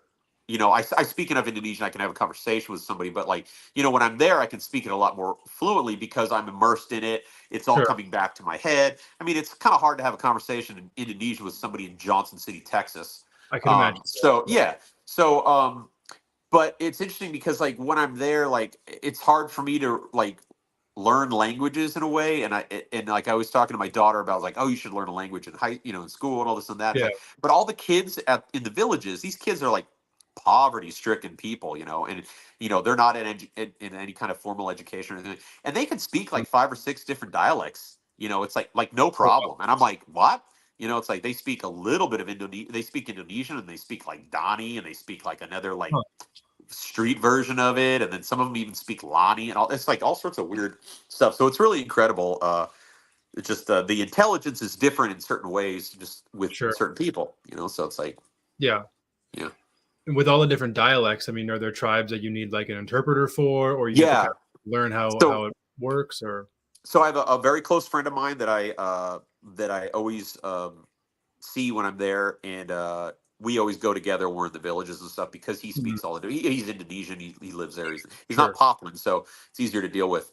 And we speak Indonesian, and he speaks a little bit of English, but he can speak a couple of little different dialects and stuff like that. So it's always good to have. If I can't get something across to them, he can always tell them it's like what I'm asking and stuff like that. And Mm. it's usually just it's observations of the snakes. Like, hey, do you see them around this time of the year? Have you ever seen one over here? Have you ever seen multiple animals together? You know, how deep is the nest? How many eggs have you seen? You know, did you see any eggs this year? Did you see any females this year? Stuff like that, you know, that I can ask and, you know, Yeah. write it all down on my little notepad and stuff that I carry with me and everything. Yeah, that's, I mean, I feel like people can hear this and that's one thing, but actually truly understanding what goes into what you're doing, it's, Yeah. I mean, it's incredible, and it's something that I feel like few people could even fathom doing to begin with. It's super Yeah, admirable. it's Do a this. lot of times I really question what I'm doing sometimes because it's just so much. It's so much to get to do it, Yeah. and then I see, like, you know, I mean, I get like you know, his like I get asked like all the time, like people want me to take them and stuff, and I'm just like, you no, Sure. it's like I can't, sorry. And it's not that I don't want to share it. I'd love to share it. It's just so dangerous. It's Yeah. just so dangerous. And it's like, and I'm laughing. People are like, oh no, I'm not afraid. I'm afraid. I'm like, no, it's just they're, you know, they kill people still. Like it's a conflict constantly with the locals and the Indonesian government because the area I go in West Papua is like a colonial rule essentially from Indonesia. So, you know, the Indonesian, like the Papuans, you know, they live in the mountains and stuff, and they have traditional like land that's theirs, but the Indonesian government is trying to tell them that they can't have their land. So it's this Mm. huge battle. It's been going on, I think, since the 60s, early 60s. I Oh think wow. when Indonesia came in for it, started ruling that. I could be wrong. I'm trying to think, but so they're constantly going at it. So it'll be like months and months and months, and everything's fine, and then all of a sudden, all hell breaks loose, and it is Mm. just like a battle royale. I've been in there. I was there right after a big riot once. I was there with a riot, Oh and wow. then the last time I was there, there was just a riot that had ended. And it's like, you know, people are like, "Oh, okay, yeah, whatever. You know, I'm American. It's all right. I can handle this. You know, I've been to here. I've been there." It's like, no, it's like they're like police on the ground with like arrows in their foreheads. Like there's like machete cuts on like native people, and like they just go through and just it's like Jeez. it's a war zone. It's not a joke, you know. And there was a recent article that came out. It's been like 8 months now, 8 or 9 months. There was a New Zealand pilot that flew into a remote area in West Papua, and I know the area where he was at, and he was delivering, like, the guy is just like regular Joe Schmo, delivering food and supplies to the villages. Hmm. He was kidnapped by the OPM, which is basically a freedom fighter group that supports Free West Papua, Okay. and they're very dangerous. They're Papuans with militant training and military firearms that they've stolen from the government. So they've got machine guns and rocket launchers and shit like that. And they kidnapped this guy, and he's still there. They just released a video of him about a couple weeks ago, and he's been in the Highlands as a prisoner with these people because they're waiting for a ransom for him. They kidnap people and they kill people still. You know, it's a dangerous place. Like the area I go is really, really remote, and people disappear. It's like you can't just go walking in there. I mean, it's like you know, it's like if you just show up and start walking around looking for snakes, somebody, you know, you're gonna disappear quick. Yeah. Yeah, and the government is part of it too. They'll do it also. They'll kidnap people also. You Oh, know. Yeah, awesome. That's good to yeah. know. That it's you know, you got to come from all sides. Yeah. I mean, if you can do it wrong, do it strong. That's what I always say. You know, it's like, but yeah, it's someplace. I've had moments where it's been like, I'm like, what am I doing here right now? And then I'm like, oh yeah, I realize what I'm doing here. You know, but it's like, you know, and then like one time I arrived like right after a huge riot had gone off, and they were not allowing people. They weren't allowing locals to even leave, but somehow I got in, and it was like a ghost town. It was like an old Western movie with like that tumbleweed going down the street. And I was probably the only outsider that had been in town for months. And it was like very awkward. Um, yeah. And it's just like, you know, my friend who lives there, he had to just recently, he had to hide in a police station because there was a giant riot that went on. And the whole town started getting. They were burning the little buildings. They were burning cars. It looked like a wasteland. And he's like, we have to. My family and I got to hide because they're killing people. And he sent me video of them like out. He's like peering through the window, and like there's just like this massive crowd of spears and screaming, and it's just intense. Yeah. But I love it. There's some snakes. That's commitment right there. If you're willing to do that, it's something. Well, yeah. And then it takes about 3 days of travel to get to the base area where I go, and then another day to get to the village that I stay at. Yeah. So I have to use like a satellite phone and all that stuff if I need to or anything like that. So. Yeah, that sounds like a fun time. It's awesome. I love it. Yeah, I can imagine. But man, by the end of that trip, you gotta be beat. Oh yeah, I'm torn up. I mean, it's one of those things where it's like I'm excited to go back, and then I'm excited to get home. It's one of those things. It's like it's everyone's like, oh, you ever walk around look for other stuff? I'm like, no, walk around. Why don't you go out at night? No, you don't go out at night. It's like, there's certain things. Even when I'm in the village with the locals, like even the locals don't go out at night at certain times and stuff like that. It's a very methodical process of when you're there, and it's like you're their guest essentially, and I'm constantly looking over my shoulder just getting the reassurance of, okay, it's all right. It's all right. You're okay. You can do that. So, but this last trip was just a really, really wonderful trip. I've been slowly working on a follow-up book to Serpents of the Clouds. So I got some time to do some writing while I was out there and just kind of decompress. And then, obviously I found these nests and stuff like that, which was great, and didn't kill myself or get killed and all that. So that's always a bonus. Yeah, those are definitely all good things, and that was a question I wasn't so sure about asking, but Serpents in the Clouds Volume 2 will be a thing.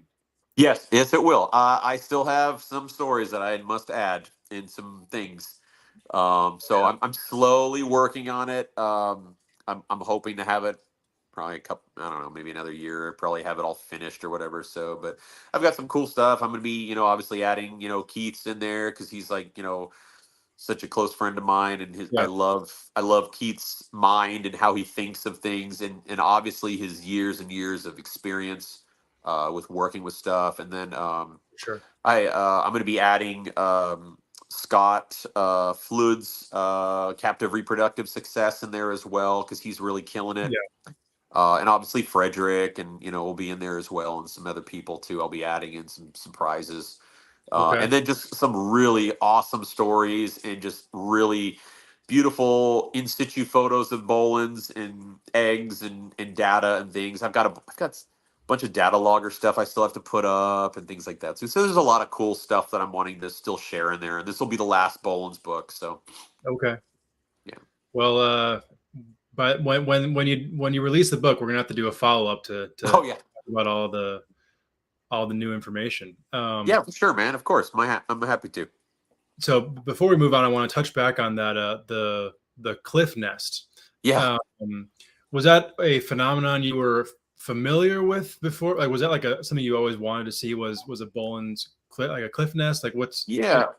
So like historically, there's been a lot of observations in the literature obviously, okay, so we should go back. So historically, there have never been any nesting observations in the past that have been recorded. However, within the last, I'd say 15 years or so, the notion of Boelen's pythons having nests on cliffs has been brought to attention, which they do. However, that's not the only case. A lot of the time, they're going to be an opportunistic animal looking for something substantial enough to basically brood their nest. The females need a place to feel comfortable.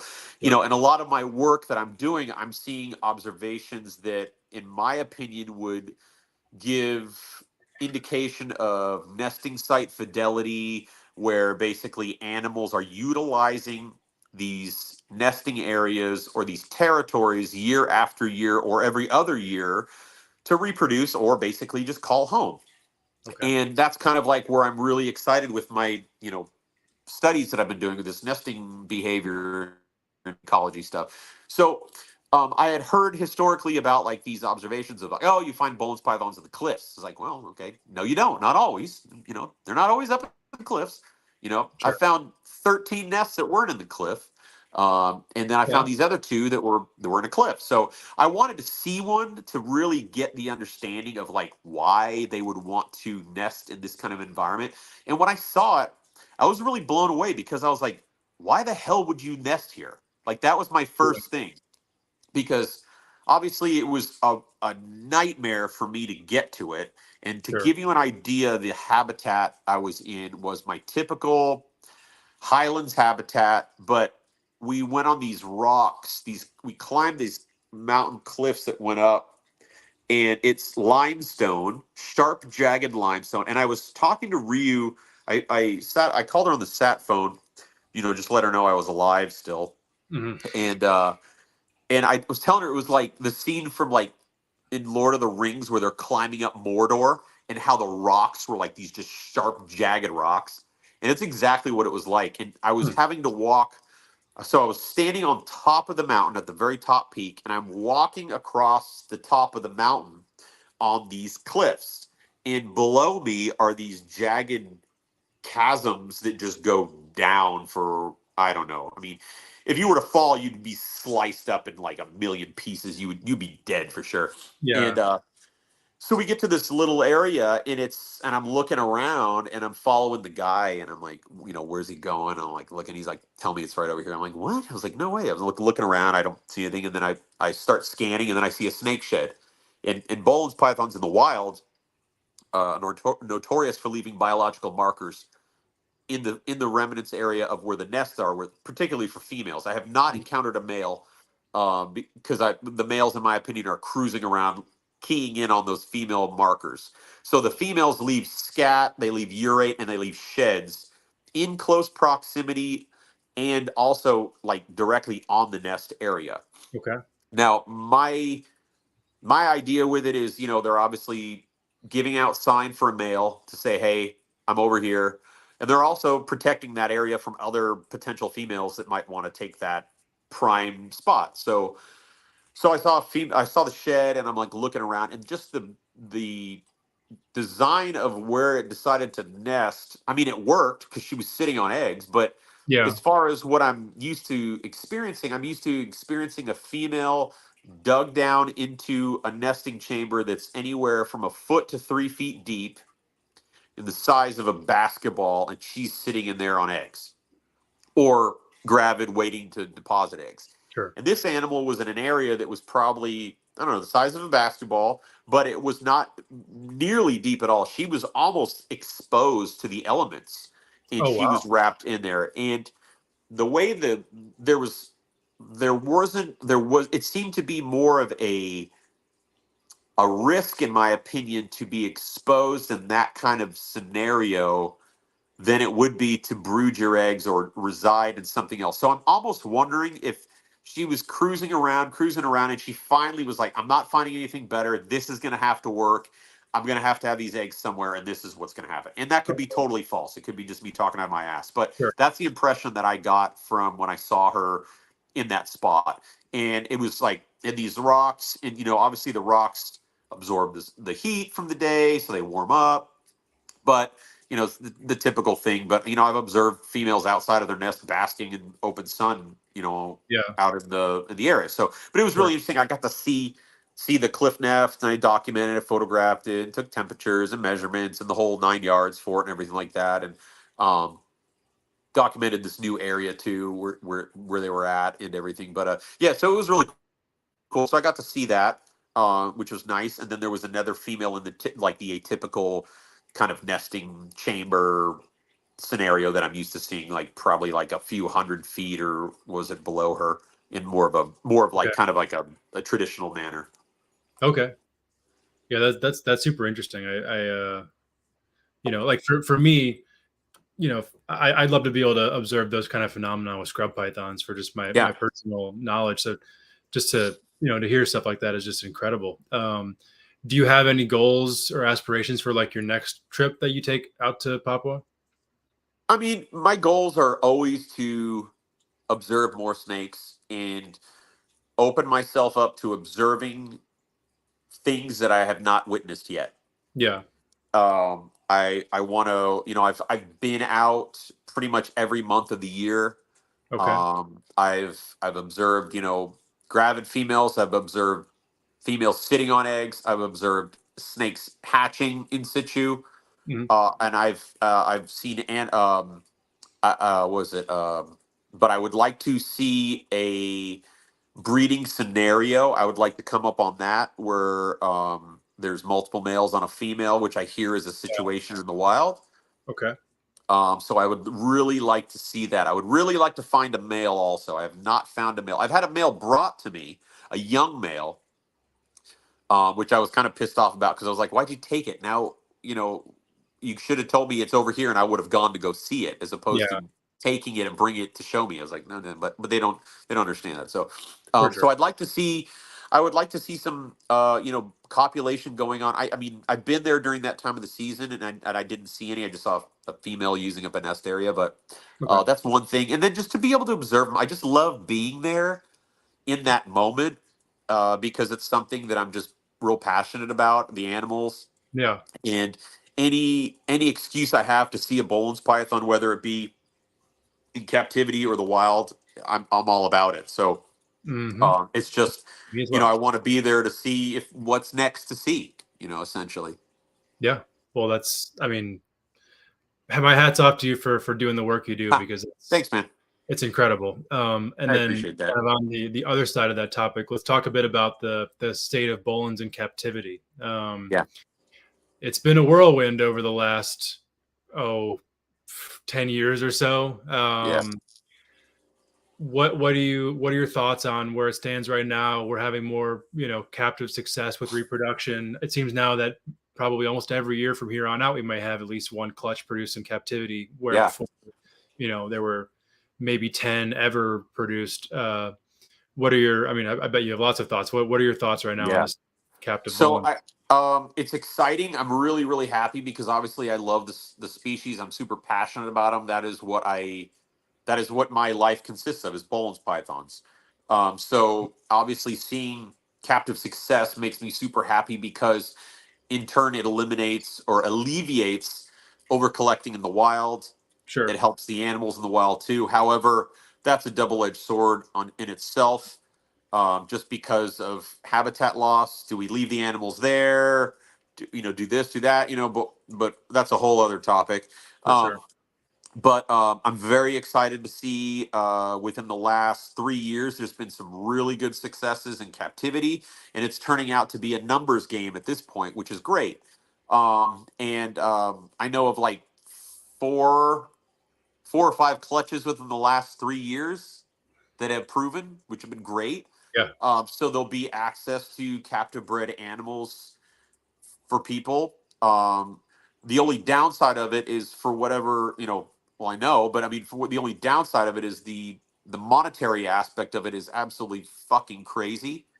And I think it's a shame to put a price tag on something like that so high. I mean, obviously anybody is entitled to do whatever they want to do, but Right. in my philosophy with the animals is captive reproduction, conservation, understanding the species. And that's what my goal is working with Boelen's pythons, not breeding these animals to make a income.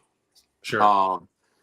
So I see it from both sides. However, with how rare they are to reproduce, they're not a rare snake in the wild. That is another misconception. They are not a rare snake in the wild. Yeah.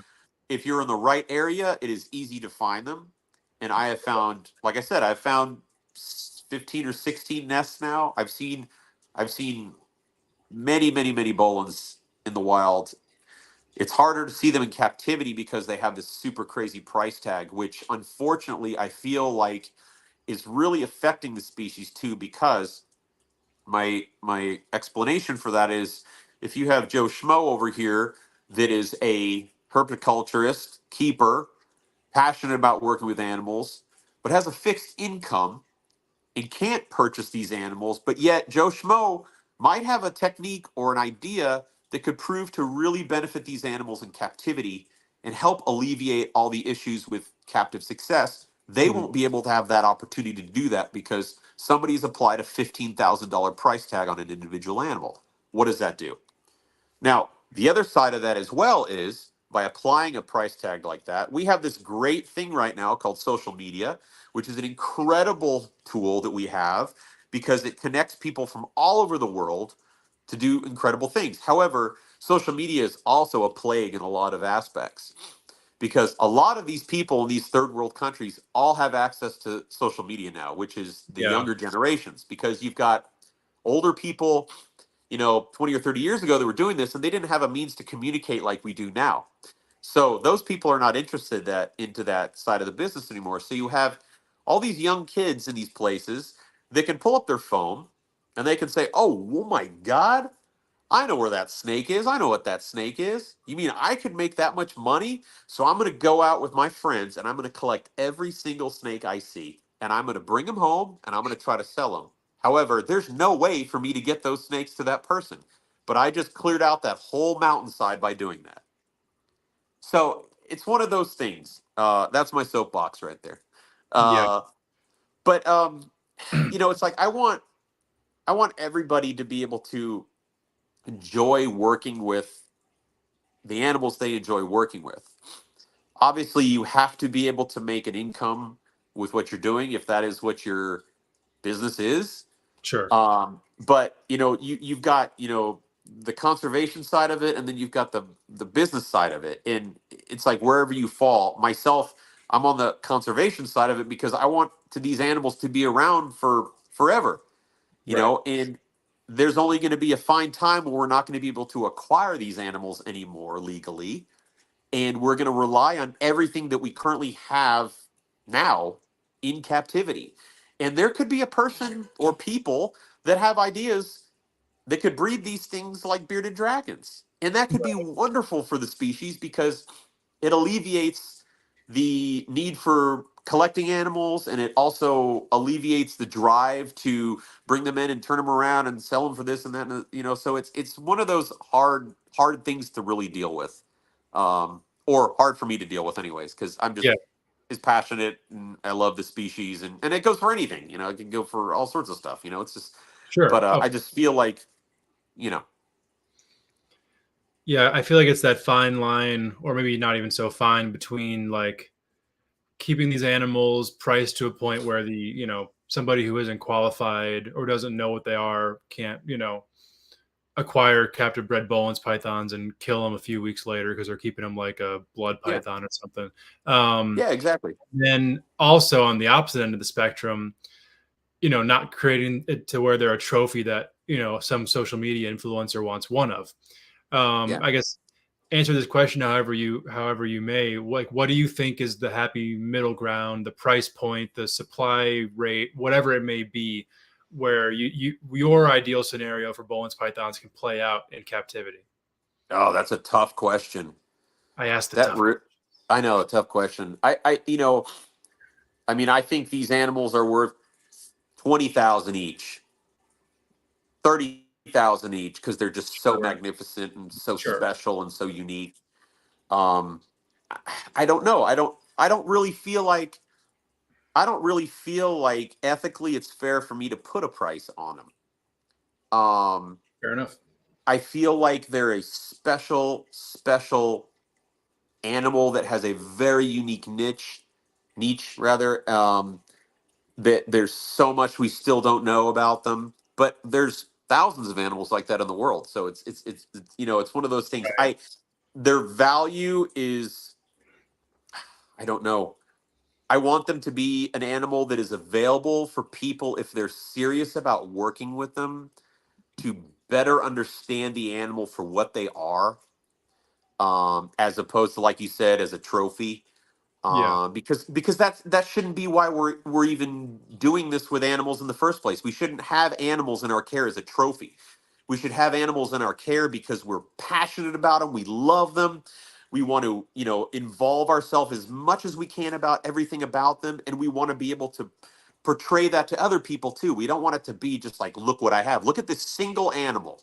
What are you going to do with that single animal? Well, I can only afford one. It's like, what does that do? You know what I mean? I don't know if that makes sense or not, or it's just, Yeah, I mean, 4 cups of coffee. no, it makes total sense. I mean, one thing that I have said at times is that it's a bit extreme, but like buying a single Boelen's python is just about as good as taking that animal and chopping its head off. It's a little extreme. It definitely is but extreme. but I know what you're trying to say. Yeah. But for the sake of the longevity of the species, it's more or less the same thing. Yeah, and to go back to what you were saying earlier about how it also the price point will affect from Joe Schmo from being able to get it, and then he kills it 3 weeks later. That needs to be that goes back to a lot of how the industry is now, where we have it's our responsibility as seasoned keepers and veterans in this hobby to be able to teach people that are coming up in this hobby the right way to do this and the wrong way to do it also. It's like they don't need to, they need to know the right way, not just the wrong way to do it.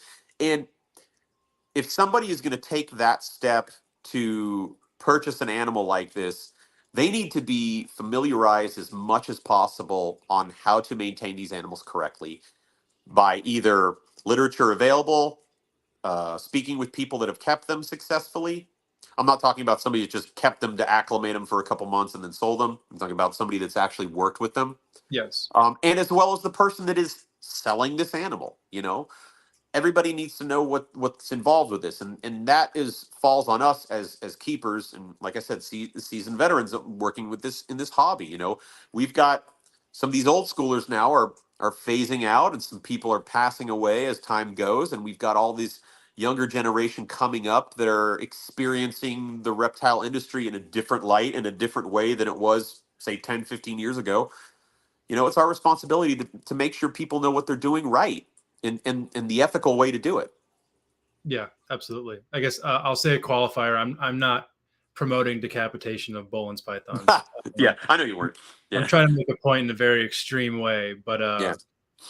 So I mean, for people who are interested in the species as a whole, they're a high elevation python. They're different than the rest of them. Yeah. As much as you'd like to go into it, what's kind of ideal husbandry for Boelen's pythons in captivity as you see it? They're a very easy snake to take care of. I mean, the notion of the saying killing with kindness is accurate on a lot of things. They're an animal that maintains a very comfortable mid-range temperature throughout the year. Their temperatures are usually very stable in the wild. It varies, from maybe 10 degrees up plus or minus. Okay. They need to be they need to have proper humidity, and they also need to be fed appropriately. That's another thing. When we get into I touched a little bit on how we maintain animals at Reptilandia, where we want to enlist appropriate diets and appropriate diet regimen. Boelen's pythons, they live in a very remote area that is, very specialized. And they are ultimately an ambush predator. So they're waiting for something to come by. Typically, they're feeding off of, there's a large ticus rat that's there, couscous, the ground couscous, and other birds that are there. So, that's an interesting thing I'd like to observe also is like the feeding frequency these animals have in the wild, because we still don't even know that, but as with what we're seeing with, some of the incredible work you are doing, Stephen, with your scrub pythons, and other people that are working with the species as well, we're seeing that these animals don't really need to eat as much as everybody thinks they do. Mm-hmm. And excessive feeding really causes issues with these animals, especially Boelen's pythons. I see a tendency of really overweight Boelen's pythons in captivity. And the animals that I'm observing in the wild are lean, they're mean, they're robust, they're muscular, they are not fat one bit. And they are overfed, in my opinion, in captivity because it's a learned behavior that they're being taught, essentially. Sure. Because people say, oh, the door opens and the snake's like, I've only been ever bitten by a Boelen's python in captivity. I've never been bitten by a Boelen's python in the wild. Because it's a food related thing in captivity. They think I'm food. So, Yeah.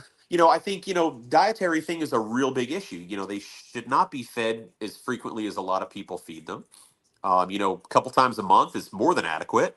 Sure. Obviously different for the seasons, Yeah. and for breeding and stuff like that too. But that goes to all the husbandry and stuff. They're just a very unique snake that, as with everything, has unique requirements that, same with other same animals. It's like, you just have to understand that. You have to be adapted enough to ask the right questions so you can get the right answers.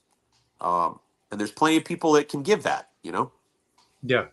Absolutely. On the feeding, are you seeing, or people observing, like great seasonality in food availability for the snakes during the dry season? Are they not eating all that frequently? Do you know anything So, about that? so I've spoken to, obviously, Frederick is a very close friend of mine. I've known for a long time. I've known Scott for a while. Throughout the years, we've communicated through, obviously, Boelen's work, and more recently, I think we've been becoming more and more friends, because I'm asking him, what he's doing, and he's very transparent. Telling me everything. He's like, I'm not hiding anything. With questions of this and that, and so I have not. Obviously, you feed a little bit more accordingly in their regiments, I believe, as far as like throughout the season, for reproductive females, obviously. But it's not like, it's not something substantial enough that you'd be like, whoa, you know what I mean? Sure. It's probably right along the same lines that you're doing with your amethystines. Yeah. Where you're maintaining that, that pristine physical, example of what that animal's supposed to look like, and you're waiting for the animal to show you what it's needing. That goes back to understanding the animal and letting it teach you. Yeah. And Yeah. I think that's interesting what you said about there not being many extreme changes. I think that's the other end of the spectrum of, there's one exhibit with Boelen's pythons in particular that you probably know of, where it looks like those animals might need a rascal scooter to get from one end of the Yeah. enclosure. Oh yeah, I know those guys. Yeah. But then on the other end, you could keep a Boelen's python where you feed it for 4 months of the year, twice a month, give them 6 months with no food. You could really starve out the animals in the name of feeding at a moderate pace. Correct. And and then that's something also that because in the wild, because like I always try to relate everything to my wild observations and everything, because obviously that's where they come from. And the observations I've made with them feeding is I've never been able to. I've found prey items that they would consume, but the frequency is a question that I've always wanted to know. Like, how frequently are they eating?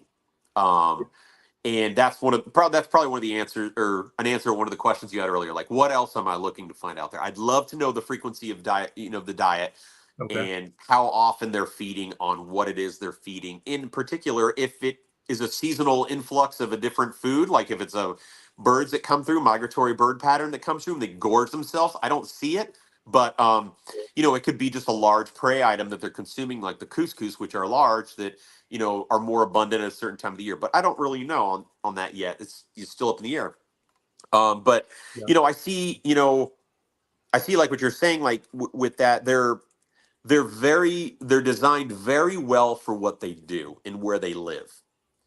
And they can be very dormant at points. You've got to figure their temperature. It's very stable for the most part. Like I said, like give or take 10 degrees up, or plus or minus throughout the year. Okay. But it doesn't really range much from that.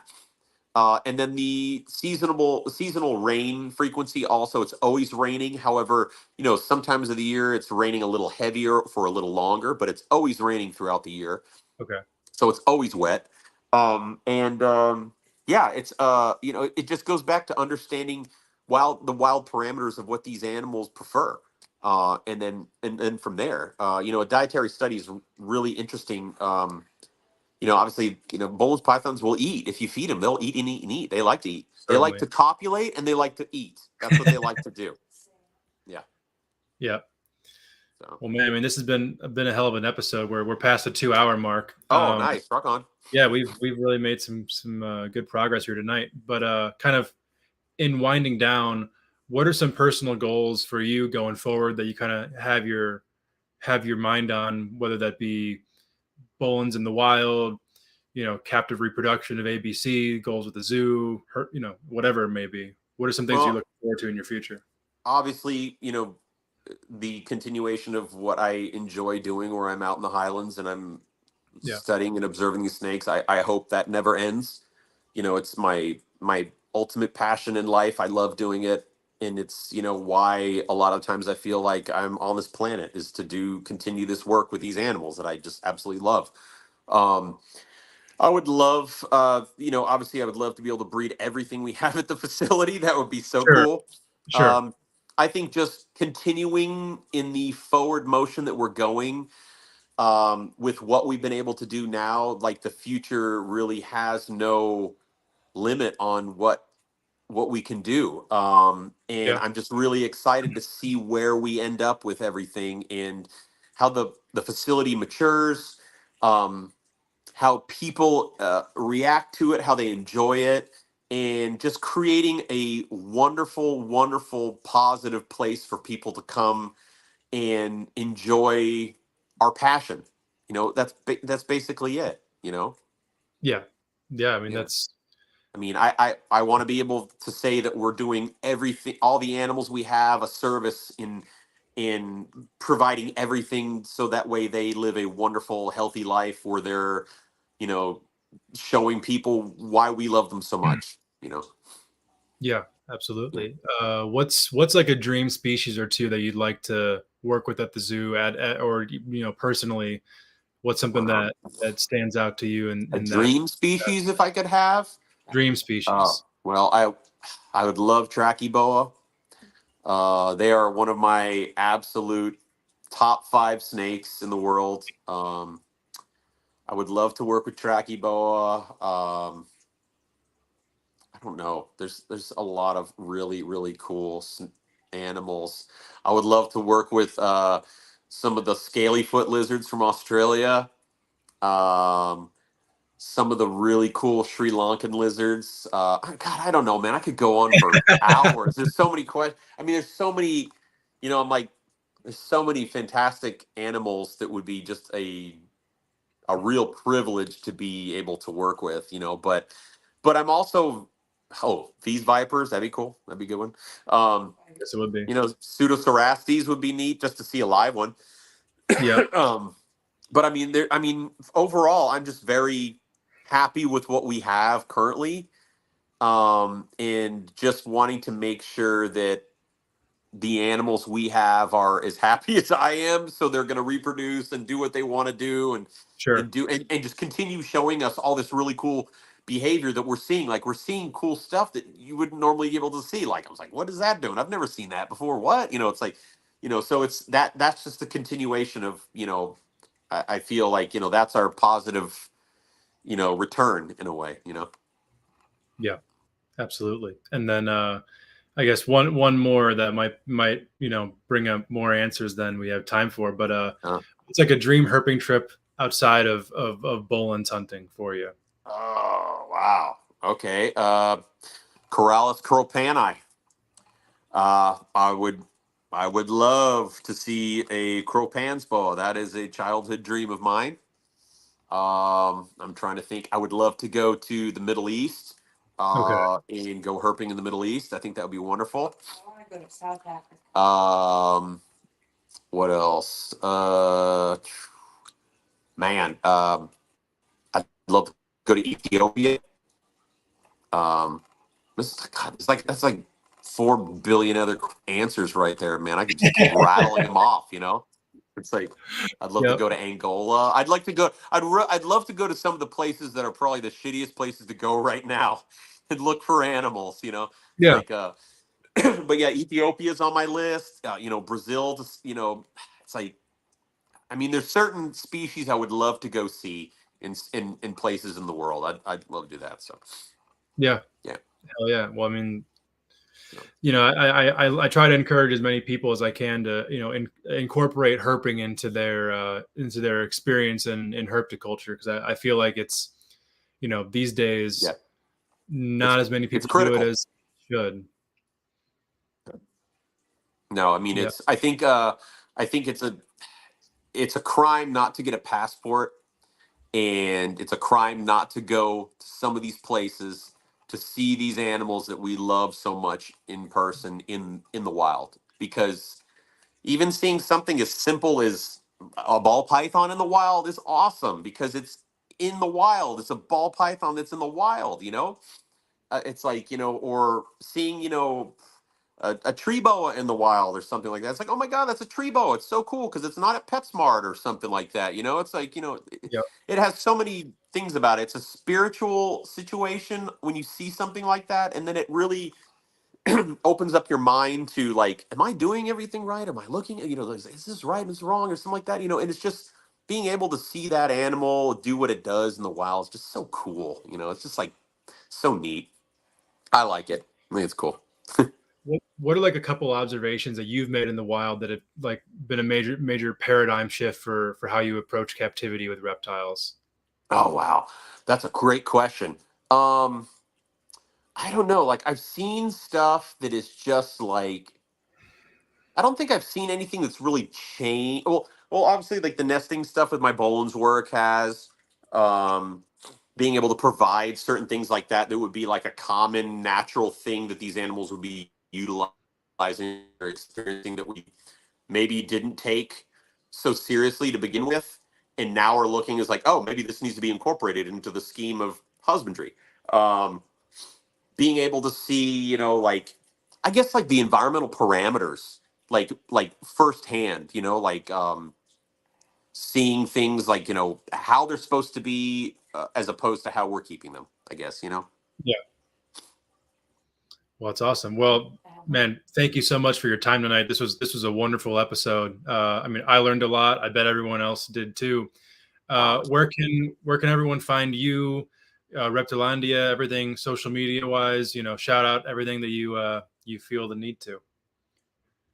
Awesome. Well, first off, thank you so much for having me out, Steven. It's always a pleasure to talk to you and chat about, reptiles and stuff. And I hope everybody enjoyed me rambling on about things, and I hope people were able to gain some things out of what I was talking about. Some of the stuff I talked about, you got to think about, and like, I really hope that portrays over to what people enjoy. You can find me. My Boelen stuff is, projectblackpython.org. I'm on Facebook, Instagram. For the zoo, Reptilandia, we're on Facebook, Instagram, TikTok, reptilandiazoo.com. Yeah, it's pretty easy. I mean, you could track us down easy. We hope to have more people come out and just enjoy what we're doing and what we're trying to convey and teach people, and just keep on keeping on. That's what I say. Yep. Hell yeah. Well, if you want to stick around backstage for a minute, I'll close out the show real quick. But thank you again, Ari, and Sounds good, have a good night. All right. All right, everybody. Well, that's a wrap for tonight. Thank you to everybody who stuck with us the entire time live, and thank you to everybody who is listening after the fact. When I was approached by MJ to do this show, Ari was in my immediate list of the first few shows that I wanted to do. I'm super happy with the interview. I think, I learned a ton. I hope you guys all did too, and I hope a lot of you will make a trip out to Reptilandia. It's really incredible. I've been very fortunate to have visited a few times now. Once just recently with it completely open, and it's an incredible place, and it is worth a trip alone just to check it out. But for me, if you want to follow me on social media, Instagram is at Scrub Shepherd. You can see it in the bottom corner right now. Just Stephen Kush on Facebook. And, if you're interested in scrub pythons or anything else that I do, shoot me a message. And I always love talking about my animals. So say again, thank you everybody for tuning in, and we will see you again next week.